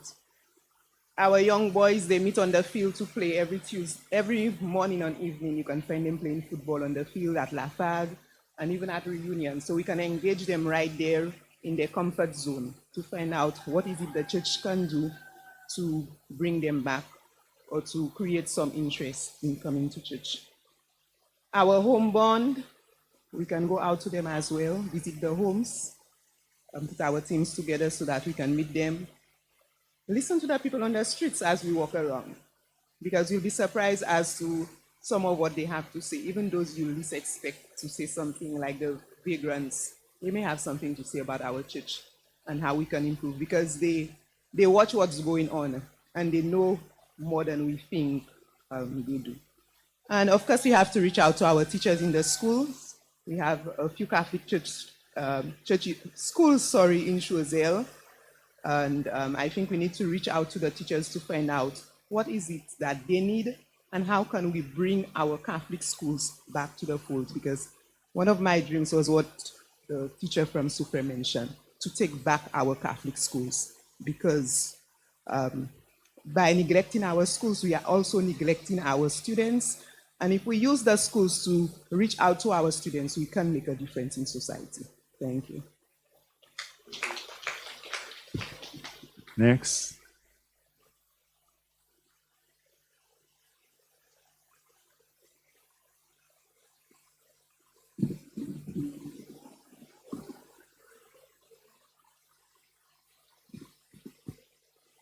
I am Deacon Festus.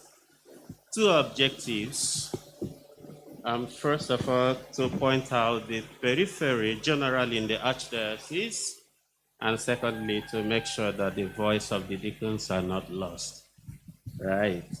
Because we have the priests, the lay people, and then I'm representing the deacons. The peripheries, one of them in the Archdiocese, I would want to point out, and if something is done about it, I think it will help the church to journey together. They are the people who want to work for the church, who want to participate, but the environment is too toxic for them to participate. By that, I mean, it's like a sickness within the churches in St. Lucia, where you have people who are working and do not want to give other people opportunity. You have a catechist in the church, and he or she is retiring, and there is no one to bring in. He or she wants to sit there till he is no more, or she is no more. You have an organist playing for 100 years, and there is no young person he or she has trained. But there is somebody willing to participate, but there is no opportunity. You have clergy who might not be very good in creativity, and there are other young people or other people who want to create something, but the environment is too harsh. We have to make this environment very fair for everyone to come in, especially those who have the desire, those who have the passion to help in different ministries, so that we can journey together and walk into heaven.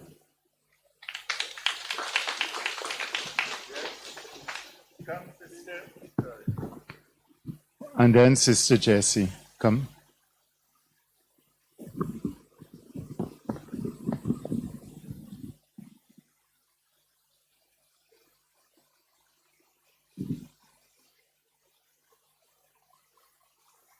Good day, all. Lucy from Parish of the Nativity of the Blessed Virgin Mary and Slurry. Those on the periphery. I dream that one day our young people who now feel rejected, marginalized, judged, and unforgiving will find the church as a spiritual hospital. Our young men we are losing what God called as the head of our homes and the priests of our homes that are falling to gang war, violence. We know the social ills. I would like to see a church with a heart that would reach out to these people. Our men who feel dejected in their roles, they're not sure what their roles are anymore because we have a culture of women who have risen to the top and can play on the same level playing field with the men. I want to see a collaborative effort when it comes to our Catholic brothers and sisters who are sick and shut in. Being part of a women's ministry, what we have done is to develop a plan, and we visit our Catholic sick people, sometimes non-Catholics, it depends on who we find in the homes, twice a month through the women's ministry in the ancillary parish. And we pray with them, we encourage them. Once or twice, we would work through Deacon Jeffrey to get some stuff to those who really need it, through Caritas. We do the Lectio Divina with them most of the time when we visit. So I would like to see a more active role on the part of the church. I am not sure if it falls under evangelization, but we are trying to do our part. We've also begun a little kind of pilot mentoring with our young boys because I think they are most at risk. And sometimes when you try to find out, but why don't you come to church? They cannot forget how it felt. At the mercy of those who really judge them because of an error. Maybe a young girl got pregnant, a young boy did something, he stole and he was arrested, and they feel that that's held against them, so they don't feel the love of the church. So I would like to see an atmosphere created where everybody feels loved, forgiven, and unjudged. Thank you. And we have Sister Jessie, followed by Kingsley.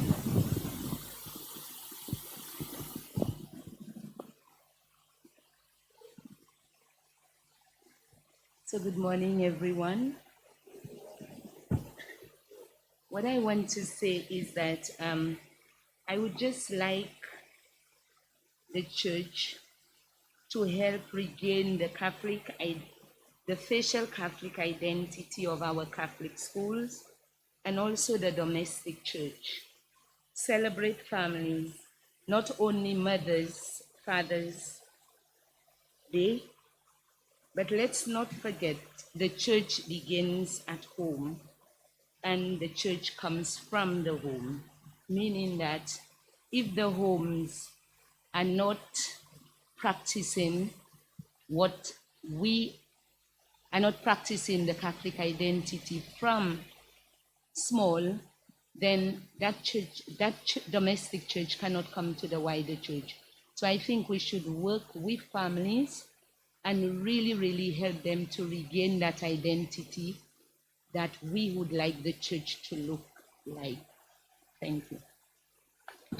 So, Kingsley, just 1 second. You already spoke. Could we take our sister who's standing at the back there? Let's hear her voice, and then you come after her, please. Remember the question we are dealing with? Who are the people on the periphery in your parish? What strategies does your parish have in place for reaching out and listening to the voices on the periphery? Dignamida, Parish of the Holy Family, Roseau Jackman. Periphery.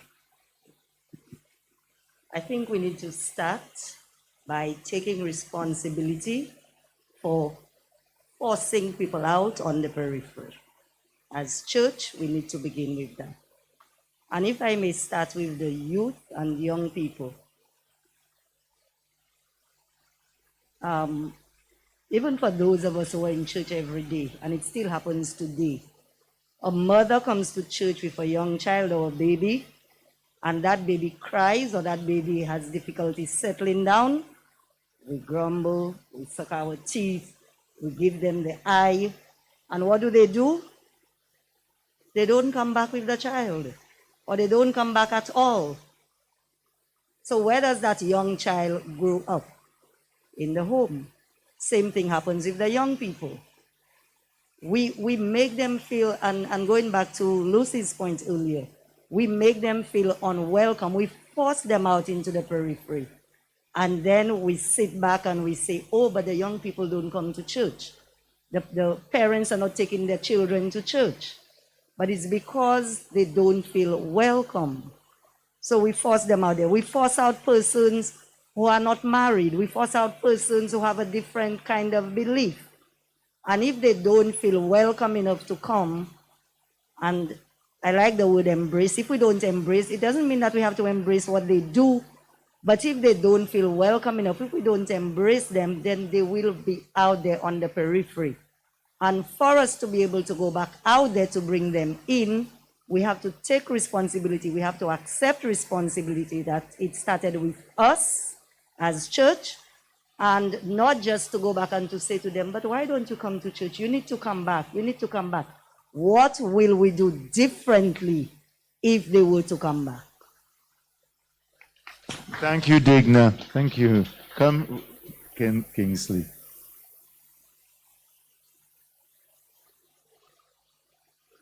And Digna and Stanislaus, I spotted when I went to a parish council meeting in Jacmel recently, and I saw how they participated and contributed in their parish council, and I really felt that they were people who have a voice, a word to say that can be very constructive and creative for their community.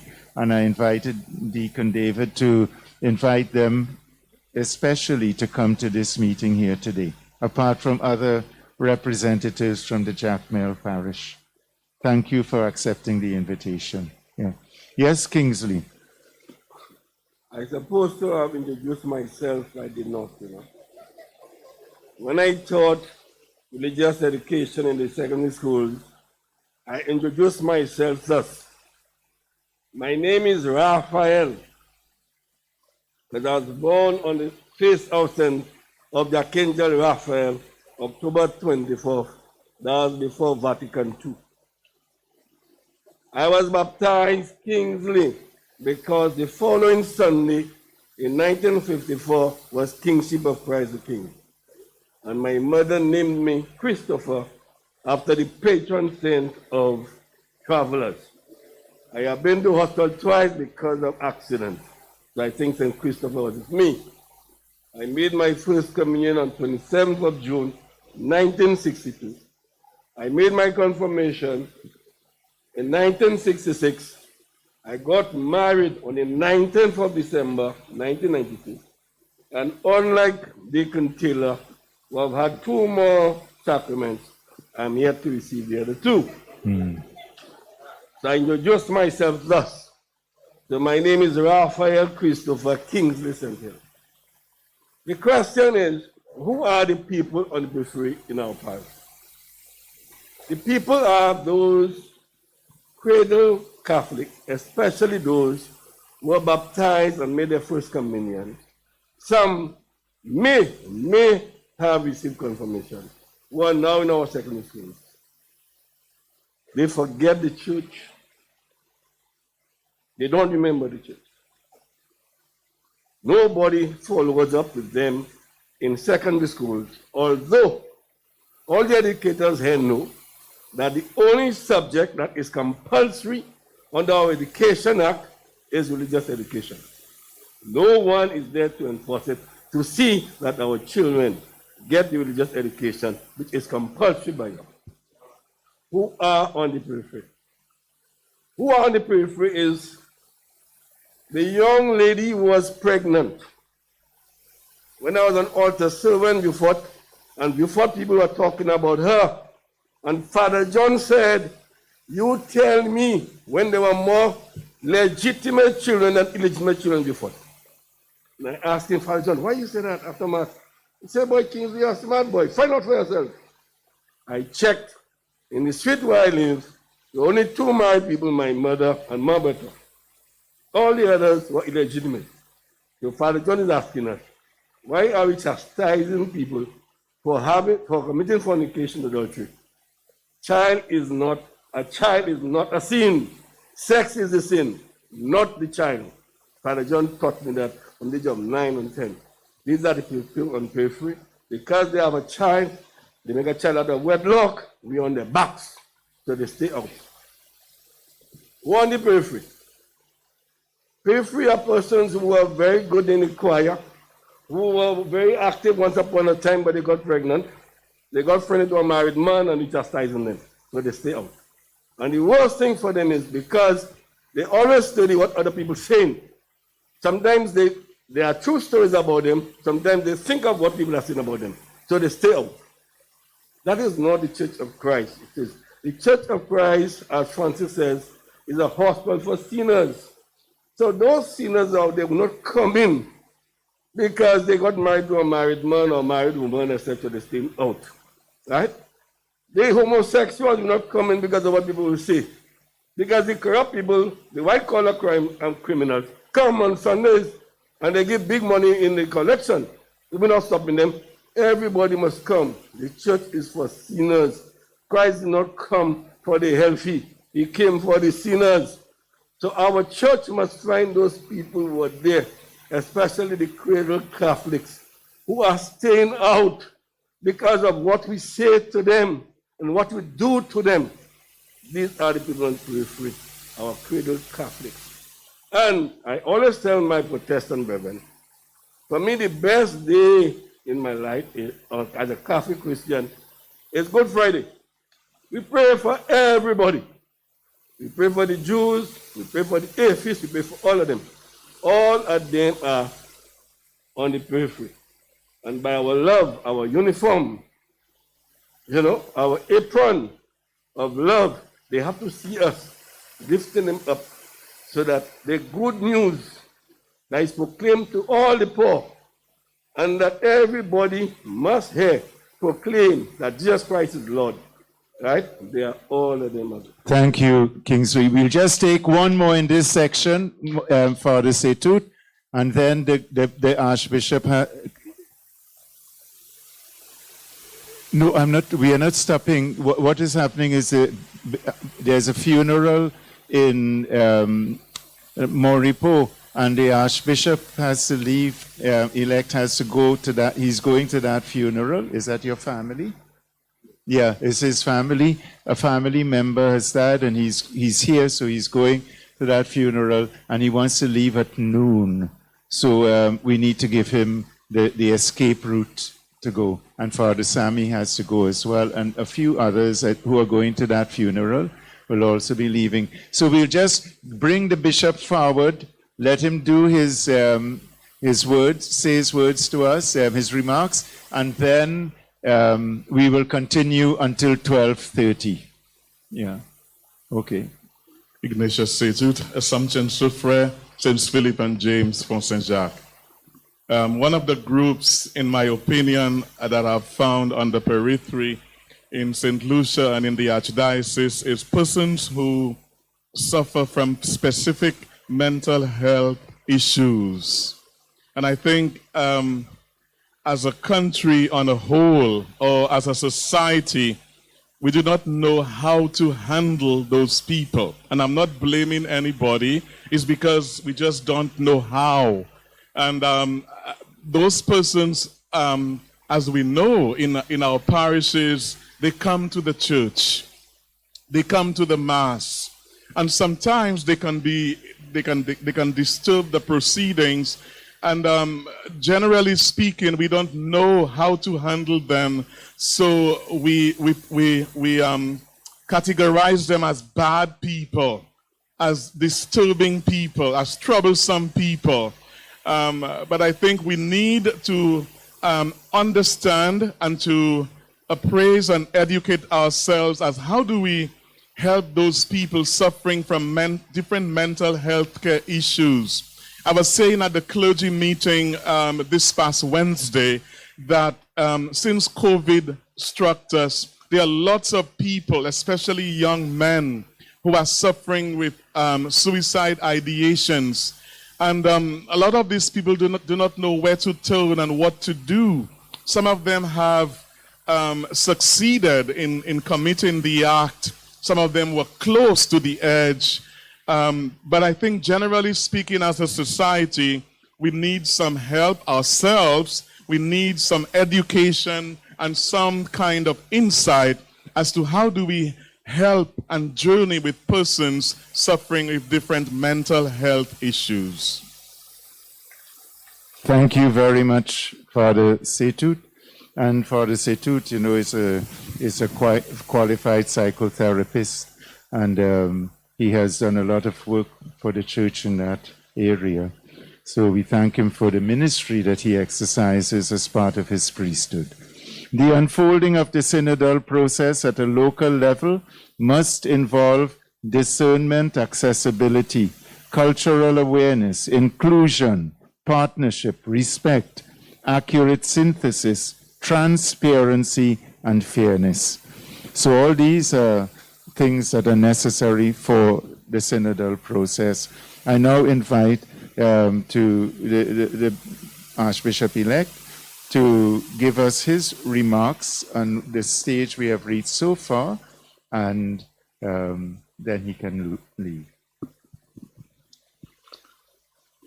Well, it is certainly very nice to see all of you gathered here this morning around this issue. The synodal process, as far as I am concerned, is one of the most beautiful things that has happened to the church. And the reason why I'm saying that is because of what has happened in the past in terms of synodal processes. In the past, it has usually dealt with a small group of people. Well, of course, maybe the Holy Father comes up with a topic, and the topic is discussed in pockets of people around the dioceses of the world. But in this case, he's asking that everyone participates. But of course, it is left to us to put in place the mechanism to get the ball rolling. We have spoken about the importance of the listening process in the whole synodal journey. I think it is a beautiful time. Despite the fact that Father Michel spoke of the synod fatigue, we know that over the years we've had so many synods. And of course, many of the things that have been spoken of this morning are not new. We have heard that before. And many people, the resistance that they will have towards this process, because they will say very quickly that we have done this before, we have talked about this before. But I think that the aim of the Holy Father is to listen to the people, especially those in the periphery, so that we will come to a clearer understanding of who we are and what we are and what we are doing or not doing for the sake of the kingdom of God. So it is a beautiful time, and I think it is something to capitalize on. So we are not, although we're not starting from scratch, but I think it is a time to listen to each other. As I said, as far as I'm concerned, it is one of the best times of the church. This June, coming up this June, the bishops will be receiving all the reports from the various dioceses, and there are 19 dioceses in the Caribbean. So we will be dealing with 190 pages of reports from the various dioceses, 10 from Dominica, 10 from St. Lucia, 10 from each diocese. Whatever you produce will be a summary of what you've been discussing. It will be just a summary. But I want to say to you that, notes are being taken of what you're saying. And I think it is so important to realize that all that you're saying will not go, wasted. That the information that you are sharing right now, despite the summary that will be given to the bishops to analyze, and so that they themselves will prepare their 10-page to send to Rome. We have to reduce your 10 pages or the 190 pages that we're going to receive to 10 pages to send to Rome to give a summary of what exists in the Caribbean. But what you have been sharing here today will not go to waste, because it will be used for pastoral planning in the future. Yeah. Oh, yes. So the process requires us to bring together our thoughts so that we can more clearly understand what we are and who we are in the process of bringing the church where it ought to be. So I just want to wish you well, and do not underestimate what is going on right now. Do not underestimate it. I know the danger is to say that we have done this before, but it is important that whatever will come out of the final synod in 2023 will certainly affect the church locally, but of course it will put us on a footing to understand the church universally. So here we have, I can't see very clearly, but anyway, this is the timeline that is being presented, so that what is expected of us. Remember that initially we were supposed to, the process was leading us to April, where we were supposed to produce the report.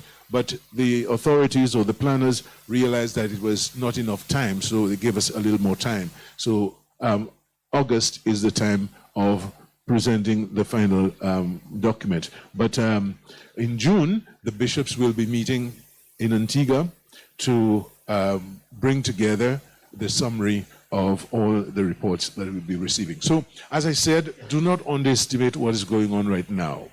After 2023, it will be time for pastoral planning, for looking at the church, what people have said, especially people in the periphery have said, and so that we could better understand where we ought to go as church. So, I wish you well. I wish our Archbishop well. I wish all of you, priests, religious, and laity, and let us journey together. Thank you.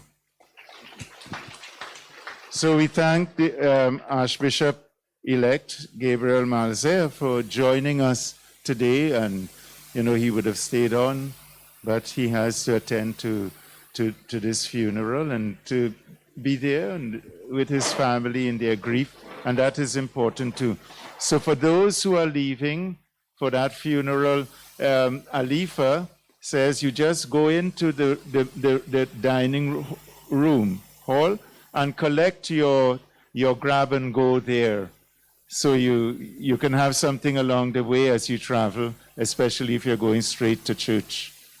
Okay? And thank you for participating today. Your Grace. Yes. With permission, before I leave, it's unfortunate that we have to leave, but some things we can't avoid. Sure. However, I cannot leave without saying that I was listening actively, and I recognize that we couldn't answer that second question, because that's the weakness of our church. Think about it. So give us homework to go as a parish, as individuals. Only one person, if you were listening clearly, that question is, we're not answering the question.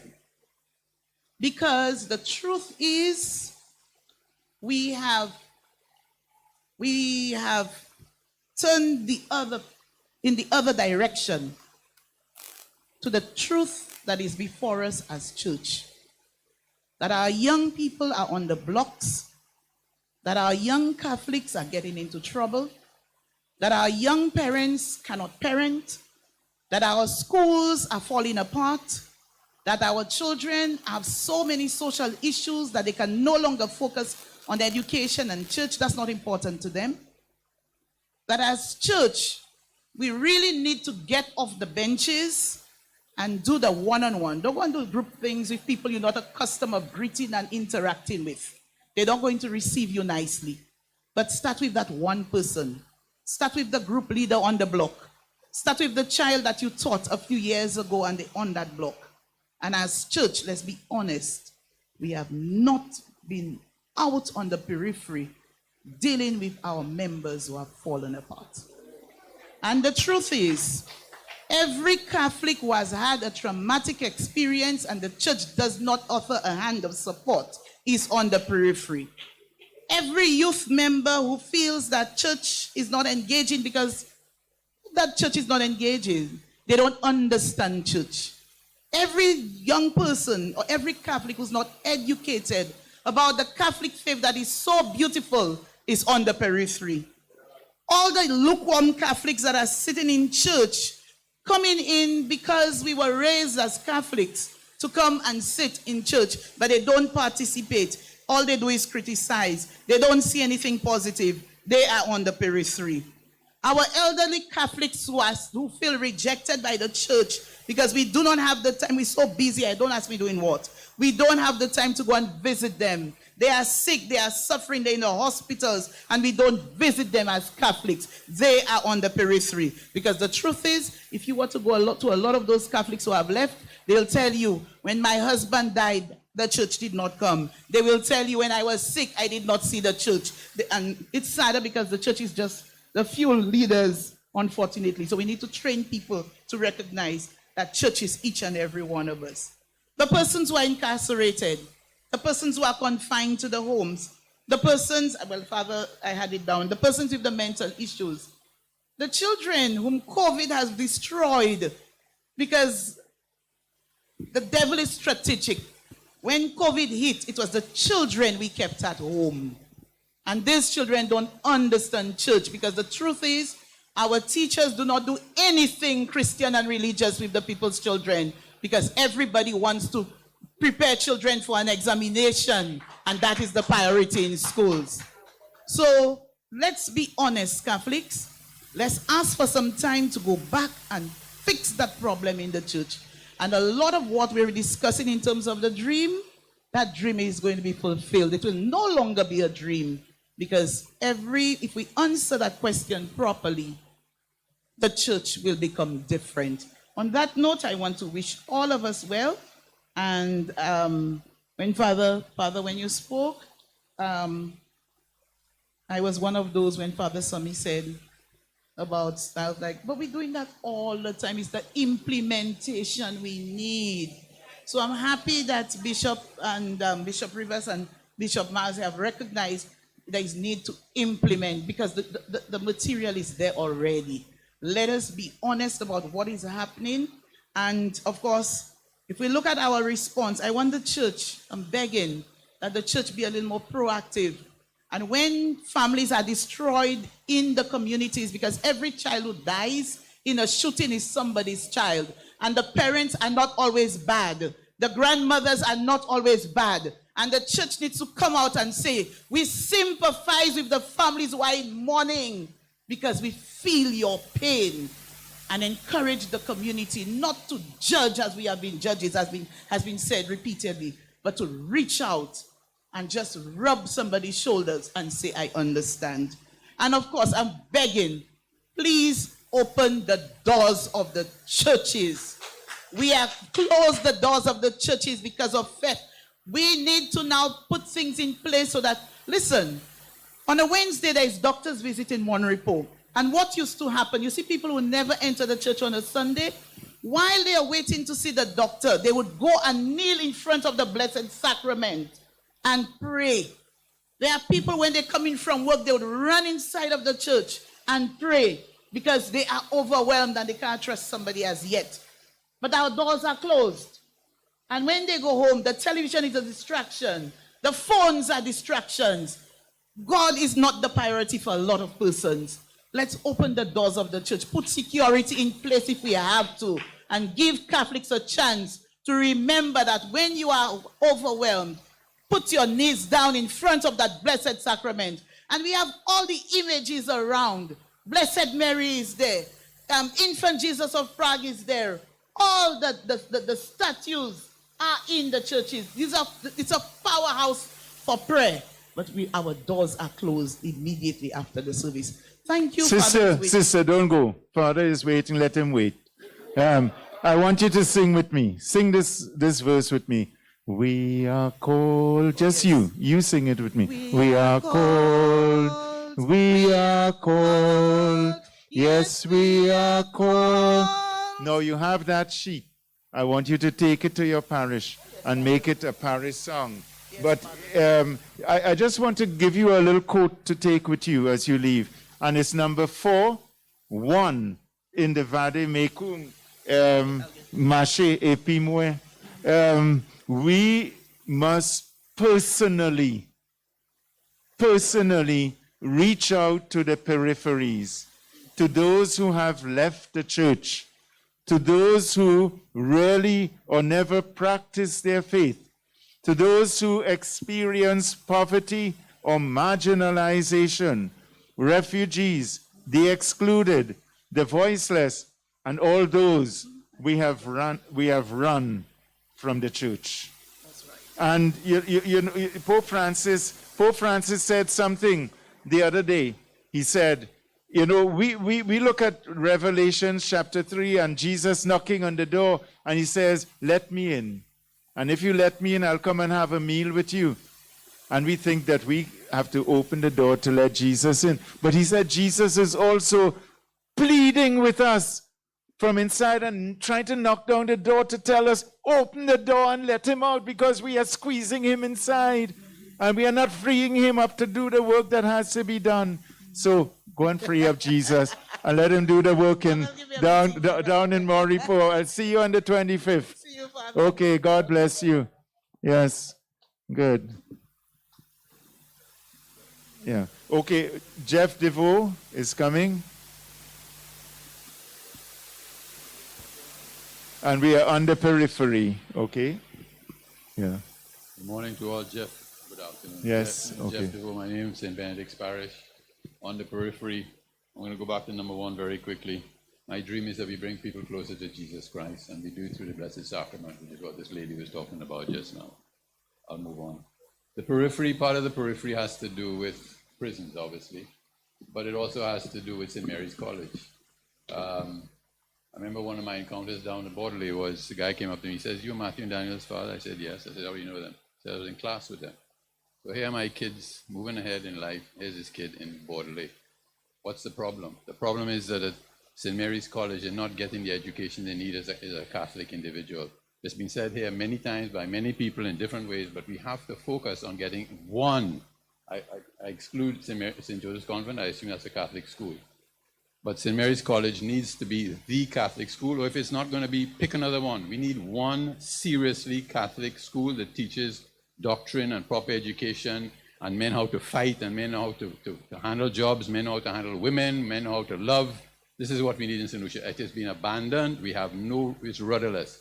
I think Sister Jessie is one of the few that is helping out. I know a few priests help out at the end of this, but it's not a coerced effort.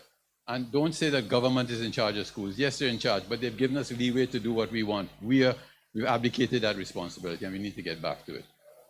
I could also touch on the Borderley scene, but yes, there are, by the way, I'm not sure which priest said it, that we don't wear our rosaries. If you go to Borderley, you see that's where they wear their rosaries. The guys at Borderley wear them quite regularly. In fact, I see them in town sometimes.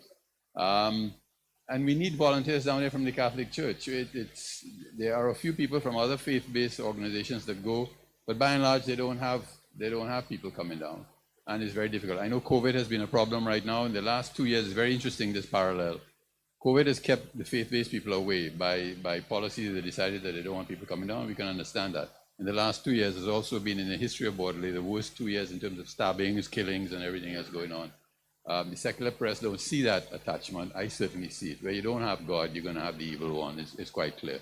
So we need to have that involvement. Borderley down there, the periphery also needs a halfway house. We have people, as you know, getting out, going back into the same situations where they were before, and the church can help in that. A group of us are trying to get that going, and we certainly can do with the church's help, as we've done with St. Lucy's Home, Marian Home, and other places. We need to think seriously about perhaps a halfway home in terms of reintegrating these individuals so they don't go back into that vicious cycle and head back into it. I could go on and on. I think it's been a useful time. Thank you very much, and God's willing to everybody. Andre, Dr. Andre.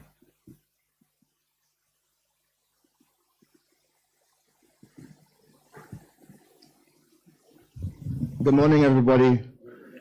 So the question as to who is on the periphery actually for me raises a different question, or maybe the opposite question, in that who is not on the periphery.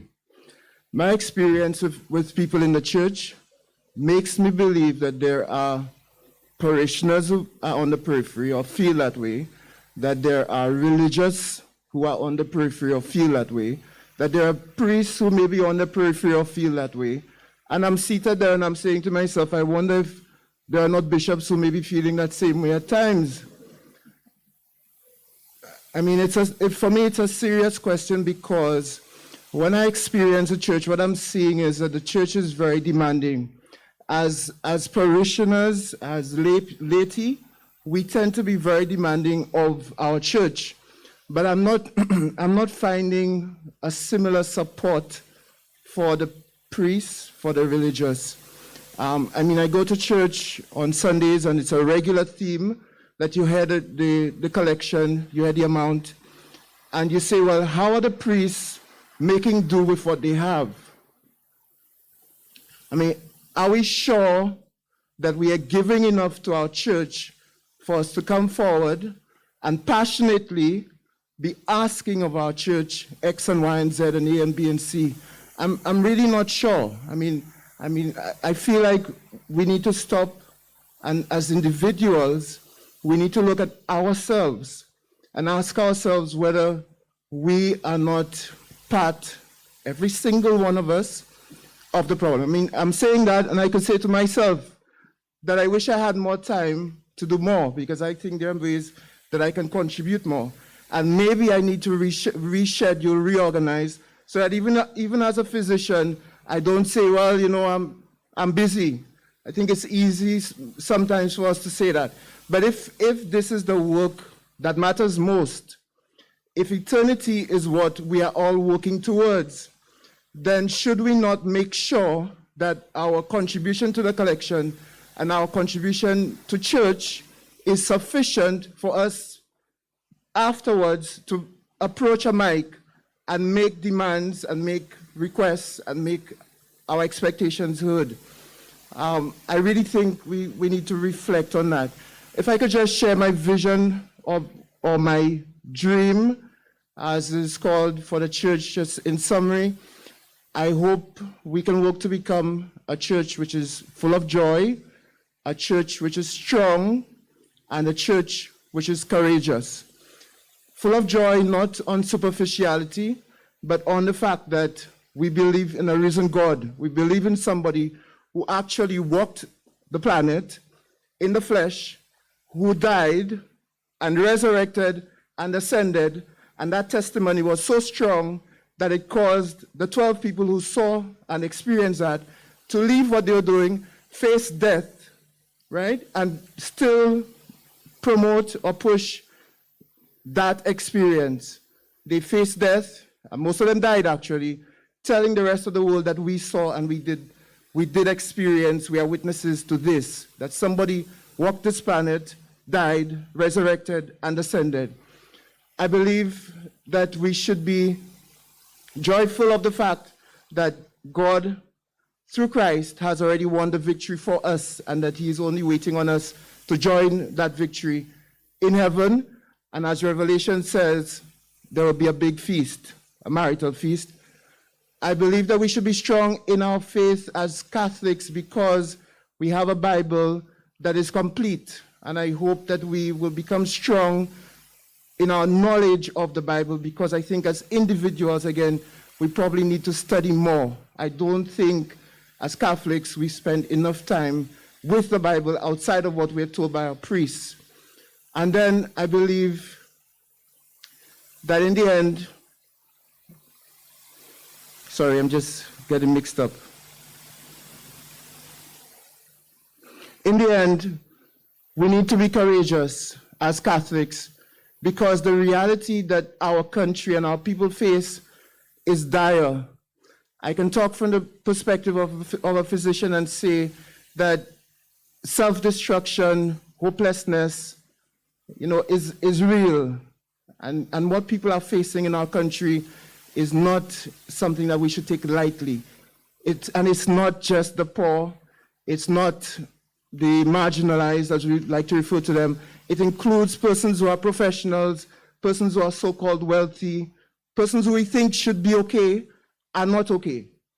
So we have a country where we need a courageous enough community of faithful persons to reach out with the word, with the truth, give people light, give people guidance, because they're having a difficult time figuring it out. But in doing all of it, I think we should be a gospel people and be joyful, as I have been fortunate enough to experience through religious and through some of my patients. Thanks for the opportunity. Thank you, Dr. Andre. So we'll take one more on this topic, and then I want us to go to number 5.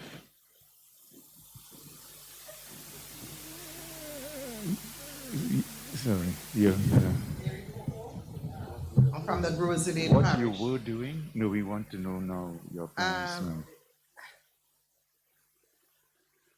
now. Okay.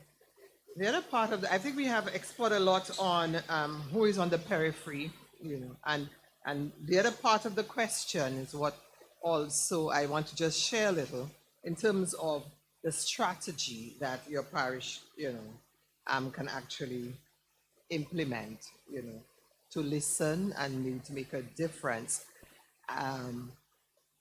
When I always think of it that in the church, we actually have the children for baptism.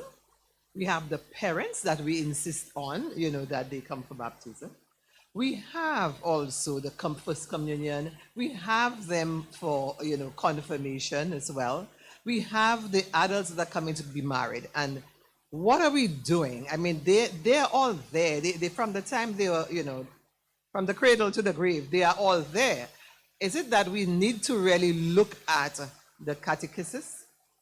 Is there time for us to look at that and see how, what it is that we are giving the children, so that they can feel so solid in their foundation, and they have something, they have value in themselves that can really give them that sort of grounding that they can face the world, that the values, how are we teaching?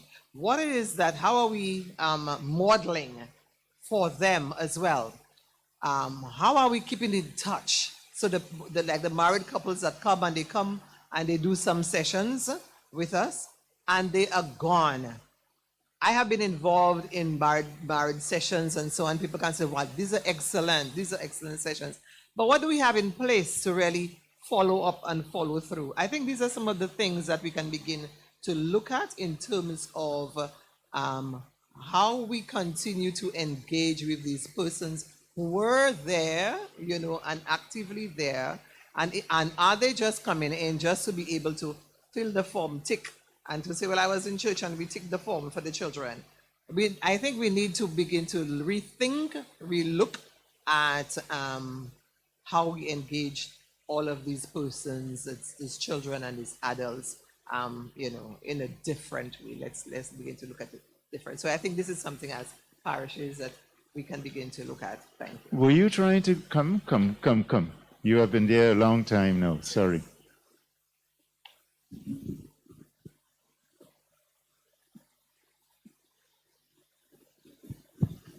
Is it afternoon? It is. Good afternoon, everyone. Glenn Simon, newly appointed to the Babonneau Parish Council, and the president. This topic is very dear to us because one of the first things that we discussed as a parish council is how do you plan for persons if you do not know what they want? And so who's on the periphery is very important to us. And for me, I have started for my Lenten season with my family to do the full 40 days. Every day we meet. And the first exercise we did was to have my children, have my wife, and myself decide what is important to us and what are some of the questions we want to raise and answer for ourselves. And if my children, I was so surprised to hear them say that the church is not inclusive of persons who are different, who are homosexual, who are gay. And not that they embrace those persons, but they felt the church was called to love, and the church didn't show love. It's almost like a rejection. And so it gave us a chance to understand their thinking and then to study more. Also in the church, they were also interested in what do they do in church. I've gotten my son involved now in doing communication work where he helps with the videography of the church. But there is very little for them to do after they leave. I'm looking forward for us as church to have answers to how we bring people back into the church with the groups that were there before, the scouts, the girl guides, the mothers and fathers groups that we've allowed to go almost extinct. But what is it that we could reinstill in our parents to make them understand how important religious life is to them, that they could instill it in the children, that we could grow together? And so those groups need to be able to survive. And not just the Legion of Mary. And even though the Legion of Mary group exists, how do we make it attractive to other persons? And some persons have expressed it before. There's almost like a pushing back of persons to enter those groups. And so they naturally die. I would like to see our church embrace, grow, develop other groups. I'm part of a martial arts group. And one of the things that we tell our parents from the time they line up and enlist their children is that you do not come to kick and punch. We're making a whole child. We're making somebody that is able to be a more beneficial part of society, that knows more than just to kick and punch. They understand why they do it, and they know at the end of it that their character will be changed by it. And so I think our church really needs to embrace that and have, outside of First Communion, confirmation, something for the children to be attached to. What other groups? You have pathfinders in the Adventist church. You have other, but after our children leave, we just tell them, come back to church. But come back for what? And so I think that is where we could start saving people. Where are sports groups? Why can't we have a Catholic football organization, a Catholic volleyball organization that actually the youth come to, and then they get more than just the volleyball, the football, they actually get something else because you will be doing something, but you capture them. So I would like to see that approach, and I'd like to see for us to make church interesting in more than one realm. Thank you very much. Okay, let us try to get a little 10 minutes on this question. Number 5, as I said, in the spirit of synodality, what is your dream for the church in St. Lucia under the leadership of a new Archbishop? Everyone, Raisa here again. There are a lot of dreams I have for the church under the leadership of our new Archbishop.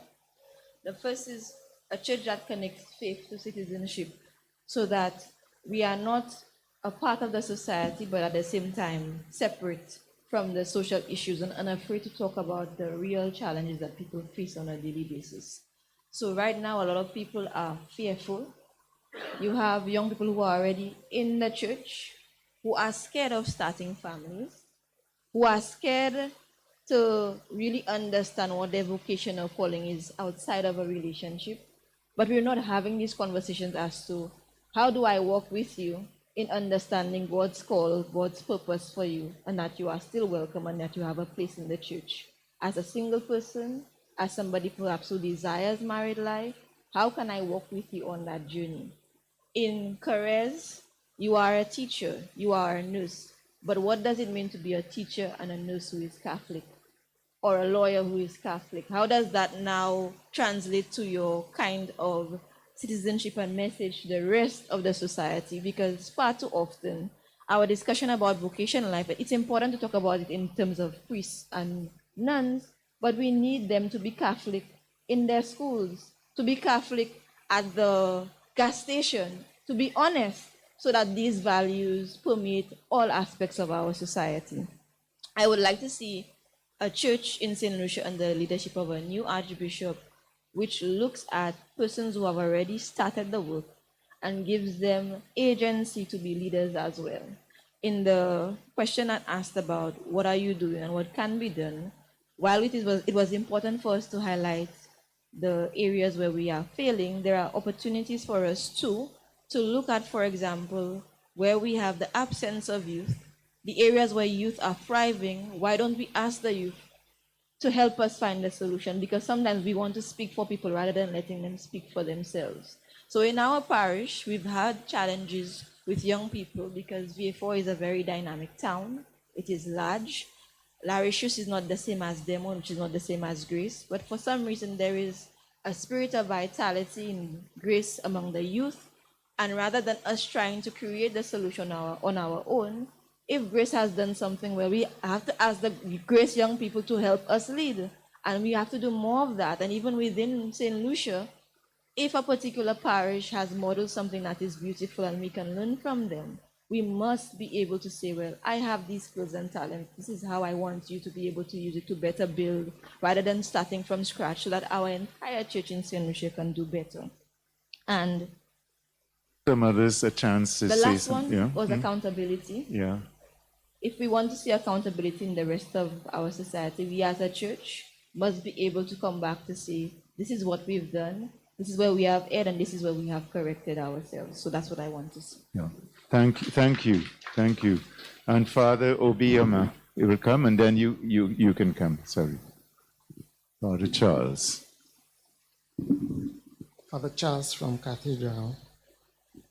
I just itemized my points here so that I will try to be fast. The first one is I want to see a church with people who are supportive. I think you would agree with me with that. His Grace's regime, I'm talking about Archbishop Robert Rivers. There has been a lot of, ups and downs when it comes to support between clergy, the bishop, clergy, the people, the bishop, the people. Fights here and there. That was the first experience I got in this archdiocese as a new person. And I wish to see the church where we support our bishop, where our bishop also supports us. He understands us.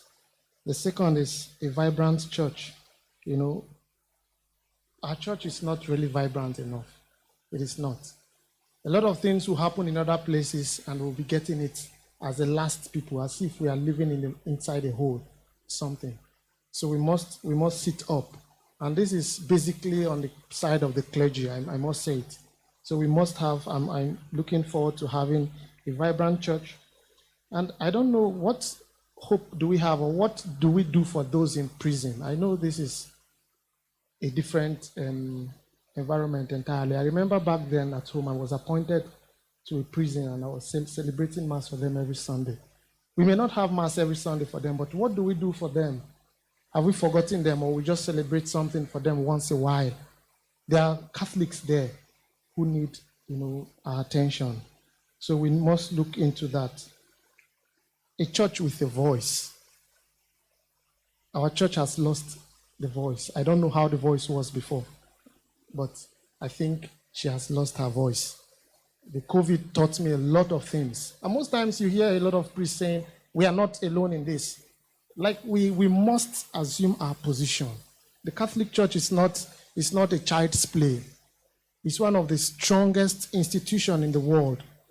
When you talk about institution, and we don't know our place, we start comparing ourselves with the Protestants.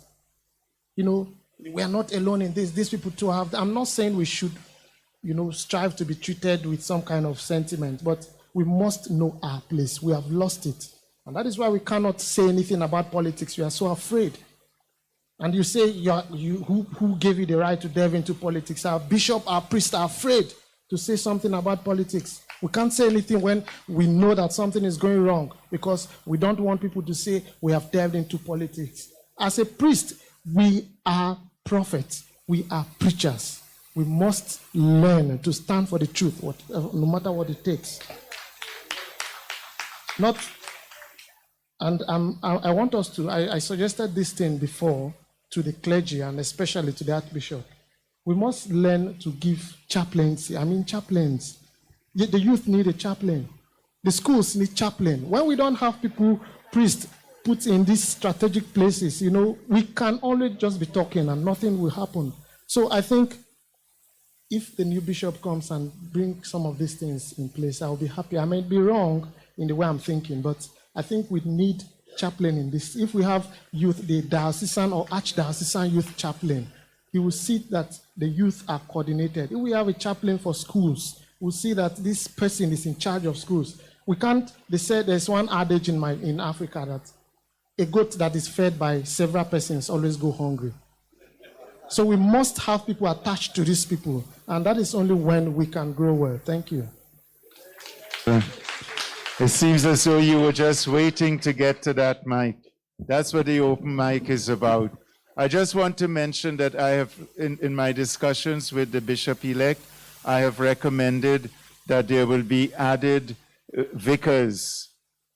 Right now we just have a big vicar for clergy. I have recommended a vicar for education. I've recommended a vicar for consecrated persons. And I am sure the suggestion you have for youth and family life, you know, that all these areas that the new bishop will come with ideas for. So we are going to just take two more, and it will be the two people who are standing. We have one. No, this young man was here waiting. Let us hear him. And then we'll take the two ladies, and that's the end. Renard Pierre, St. Peter's Parish, Dennery. The question is, what is my dream for the Catholic Church under the new leadership of the new bishop? First and foremost, what drives our economy? Tourism. Plain and simple. I'm talking 2022. I'm not going to talk 1989 when I was born. 2022, we're talking about tourism. Why isn't our church thinking of church tourism? We have pilgrimages all around the world, right? People go on pilgrimages. People take trips from St. Lucia, they go to Mexico, they go to India, they go to the Holy See. And the church is sold as a product. The history of the church is sold as something. I recently just went to Barbados. It's not a Catholic territory in Barbados, but I visited 3 Catholic churches, and I was proud to go there, even though it was a Saturday, to kneel before the Blessed Sacrament and say thank you for my safe travels to Barbados. You know, why aren't we not selling our church and being innovative in our thinking? Why don't we have a church tourism commission to think about those ideas? That in itself creates employment. Our church speaks about helping our people, helping our young people like myself. Currently, I'm unemployed, but I'm thankful for people like Mr. Snaz, who I can count on. But there are others who may not be able to come to Mr. Snaz and say, hey, I need your assistance. Where we have Caritas to dish out food and so forth, but our young people need employment. How are we thinking of employing our young people within the organization? I'm talking 2022. The church is an organization that can employ young people. You understand? It could be a secretary. Our church has lands, a mass of lands. Do you know that in Dennery, the Adventist church in Dennery purchased lands in prime areas of Bois-Joli, and they're selling it back. They bought it from a private person and selling it back to its members at a reasonable rate. And they're selling it to young persons so that these young persons have a footing in life, so that young person like myself, who was, if I'm Adventist, I bought a piece of land and I'm paying off that land, and the money is regurgitating in the church. It's also being helped. Our priests can live comfortably. You understand? I heard a member say that security for our priests. We could hire security for our priests, install cameras at our presbyteries, different things. It goes hand in hand to help persons understand that you could do those things to help. The young people like myself, we don't have the resources, but our church has the resources. Does our church have a farm? Food security is important. Does our church have a farm that it could employ some young farmers with some cucumbers, some yams, some dashings, and that we say we believe in giving to those who are marginalized, you understand? To feed them. Think about that. That's one thing that we need to be speaking about. So, in essence, and just to touch on something, our church in these COVID times, and I'm thankful to Father Raj. I think he was the first priest. He started off with his phone in COVID times, doing live masses. I'm in Dennery, I'm young, I understood the concept. But if you're in another parish and you don't understand it to reach to your masses, he was reaching to his masses. I spoke to Mrs. Nels, and we got a phone, we got internet into our church, and thankful to Father Raj, we did it in Dennery. You understand? So we can follow the example of other sister parishes. If I was not aware of how to have gotten it done, I could have called Father Raj. So that's another thing. We need to reach out. If we see something working in another parish and it can't work in ours, we can call on our sister parishes to assist, to find out how do you make it work. Because I see if Father Raj could have appealed to me, he could have appealed to somebody in Soufrière, somebody in anywhere else in the country. I thank you very much. Thank you, Mr. Pierre. Okay, we'll have to kind of make it brief now, okay? The last two. Okay. In the spirit of synodality, my name is Tabula Amab Amide, and I'm from St. Joseph the Worker Parish. In the spirit of synodality, my dream for the church in St. Lucia under the leadership of a new Archbishop is to get out of what we call the fatigue from all the synods, and for us to be an action church. An action church where we can actually see those persons who we feel the periphery is sometimes right in church. Because persons are sitting there and they're tired because they're not seeing the action, where we can see that action taking place. And we can move those persons who come just because they come to Mass or they participate because that's what they know, but we can get them to have more faith and to put their shoulders to the wheel together, where we can create the change and create that curiosity that get those out there to say, what is happening in my church, and let me go see. And then we can embrace them and we can change together and see a better church for us. Because in many instances, we do not have the Kudme life of Grand Riviere needing a church. How do we come together? It needs to start at the top, and we need to feed it with proper communication going throughout, where we can feel we are one church. Thank you, Tabula. And Marilyn, you have the last word. And before you take that last word, I just want to read from the Vademecum, Mache Epimwe, 4:1, paragraph 8. It is important that gatherings have informal moments as well. And this is in connection with what somebody else had said earlier. Pilgrimages, group activities, artistic expressions, and even coffee breaks can help to foster a sense of community through the experience of sharing life with one another. I think that maybe that socializing dimension needs to be captured a little bit more in all our parishes here. Because like this idea of coming to church and running as soon as church is over, and you know that there should be most of the parishes have a hall. You know, you should be able to go into the hall and have a cup of coffee. And you know, I see the Knights of Columbus in American parishes.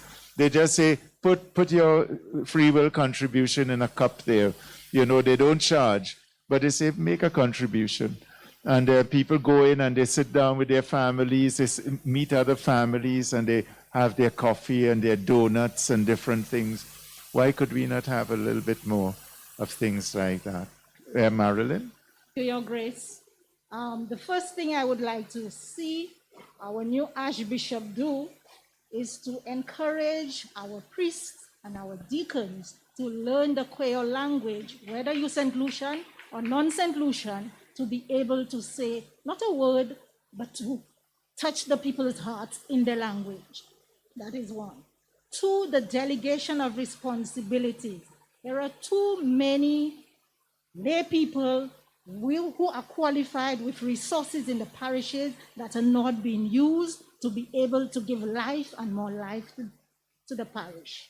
and also to see the spirit of Vatican II within our church. We talk about we're in the season of Vatican II since 1962, but the church still operates as Vatican I. That's what I'm seeing, because it's still a clergy church where very few lay people are involved. And the last thing I want to say is to embrace our lay groups in the church. Our lay groups are what used to give ministry to the church. People they do a Cosio weekend, they do a living weekend, and then they become part and parcel of the church. But our lay groups don't seem to get support from our priests. You want to have a Cosio weekend, you need a spiritual director. You have to be fishing and asking.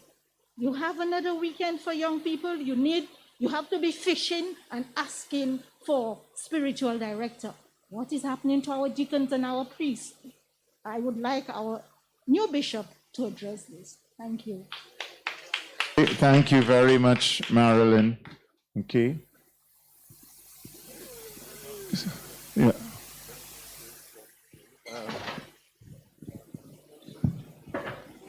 It's not anything on synodality or anything like that. I just want to acknowledge this young man. Give me the name again. What's it? Renard Pierre. I feel so proud because I knew him as a little fella, shy little acolyte, altar server at Denry. And man, for you to come out and speak like that, so courageously and with such confidence, thank you so much. My day is made. We're on the right track. So Father Raj, Amal Raj was the only person that I didn't give the mic to, and because I thought somebody else had addressed the matter of the prisons, and we know it's something that we have to do, he wanted to make some suggestions. I will say, Amal, make the suggestions to Jeff DeVoe, and maybe the two of you could, with others, can come up with a solution for a greater Catholic pastoral ministry to our prisons. The parish of Dennery is supposed to be the parish in the prison area, and to be the parish that is meant to be responsible for the prisons, for the spirituality and life of the prisoners. And while at a diocesan level, you know, steps like Jeff comes from the diocesan level because he's from St. Benedict's Parish. But, you know, because of his interest and care for prisoners, I gave him the blessing to do that work there. But sometimes we put people in certain jobs and then we leave them alone and nobody supports them. And they even, what you said, you know, you can't get a priest or a chaplain for this and you can't get a deacon for that. And so we have challenges, you know. So maybe part of the challenge is management, coordination, planning, you know, and also people being available. One of the greatest sins or viruses today, maybe a pandemic, is busyness. Most people are so busy. Everybody is so busy. You ask somebody, I don't have time. I'm too busy. I'm too busy. And the religious are busy. The priests are busy. The deacons are busy. Lay people are busy. You know, but we have to make ourselves available for the work of the Lord. So I would love to continue, but we can't. We did promise you that we would end at 12:30, and we have gone over by 20 minutes, but that's okay. In terms of time, that's not bad. So I want to thank you. I really believe that what has happened here today is, you know, you have really laid a foundation for the incoming Archbishop. You know, he is very pleased with his 10 days that he has spent here in the Archdiocese and getting to meet groups, know people. Here, he has been listening, and it couldn't have happened at a better time. So thank you. And, you know, continue making your services, your time, your gifts available for service in your church. And remember, there's a question here we didn't answer, but you have to take it back to your parishes and discuss it. What is your understanding of co-responsibility? And how vital is it to synodality, to the synodal process? Not only that, but to your parish and to your concept of church and to building the church here in St. Lucia. As your apostolic administrator and your bishop for 14 years, I am very proud of you. And I want to thank God for you. And I want to thank you for this journey that we have been on. And all I know is I took up from my predecessor. And I am sure that there is enough groundwork that is there. And the soil is fertile. And the seed has been planted.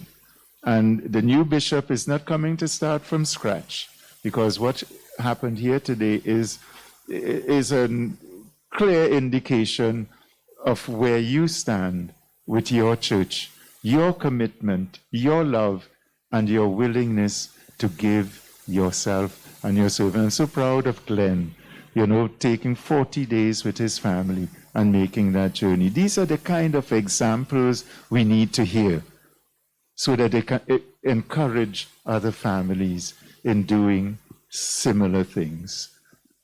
And we need to do more of that in the church.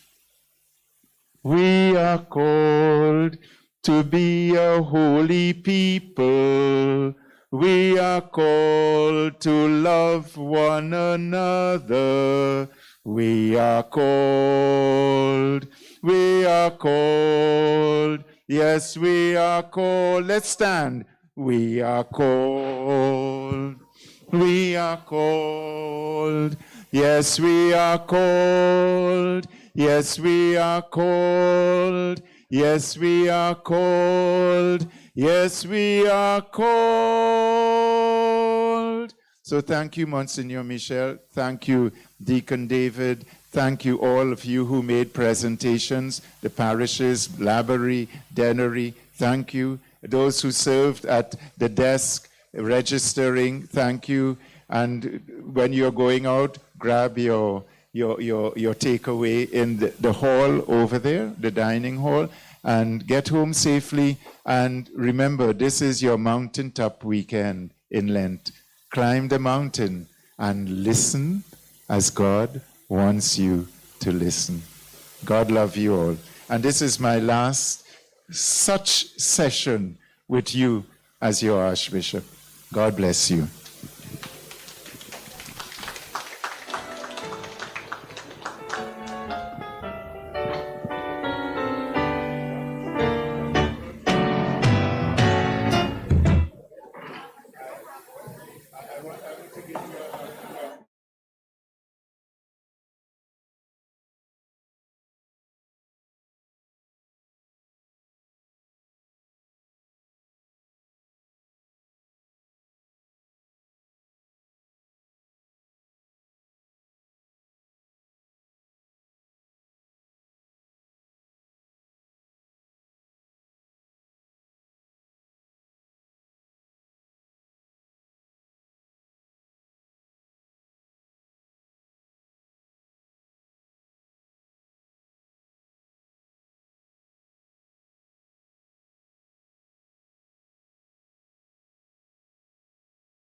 Tell me what you heard, tell me what you see. Vinny, everybody come. Come, we're making a faith journey. It's you, it's me, it's all are we. We are no tutor some, we on the path together. The word is big. Say go more, make power move more. The word is synodality. A word that says we on the path together. So say what you're thinking. Share what you're preaching. This is affective. Say where you're hurting. Say synodality. That is synodality.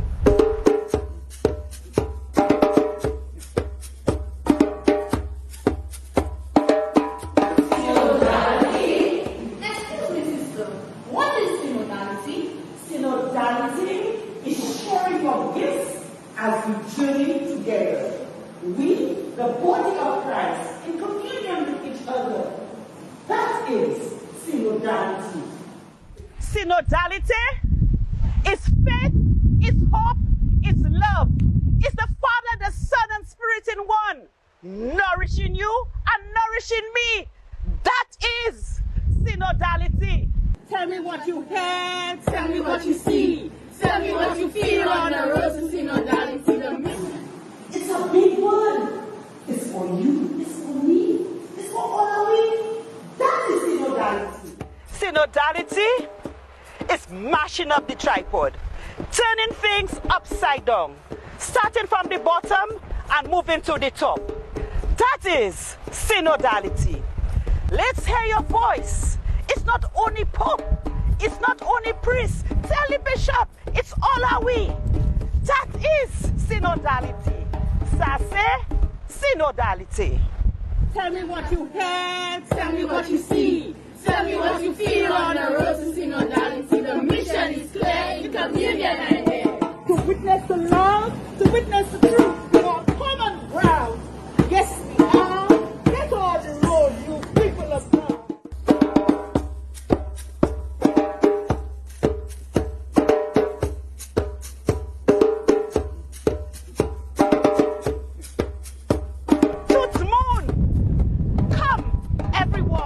We're making a faith journey. It's you, it's me, it's all are we. Tout monde ensemble. Ça c'est synodality.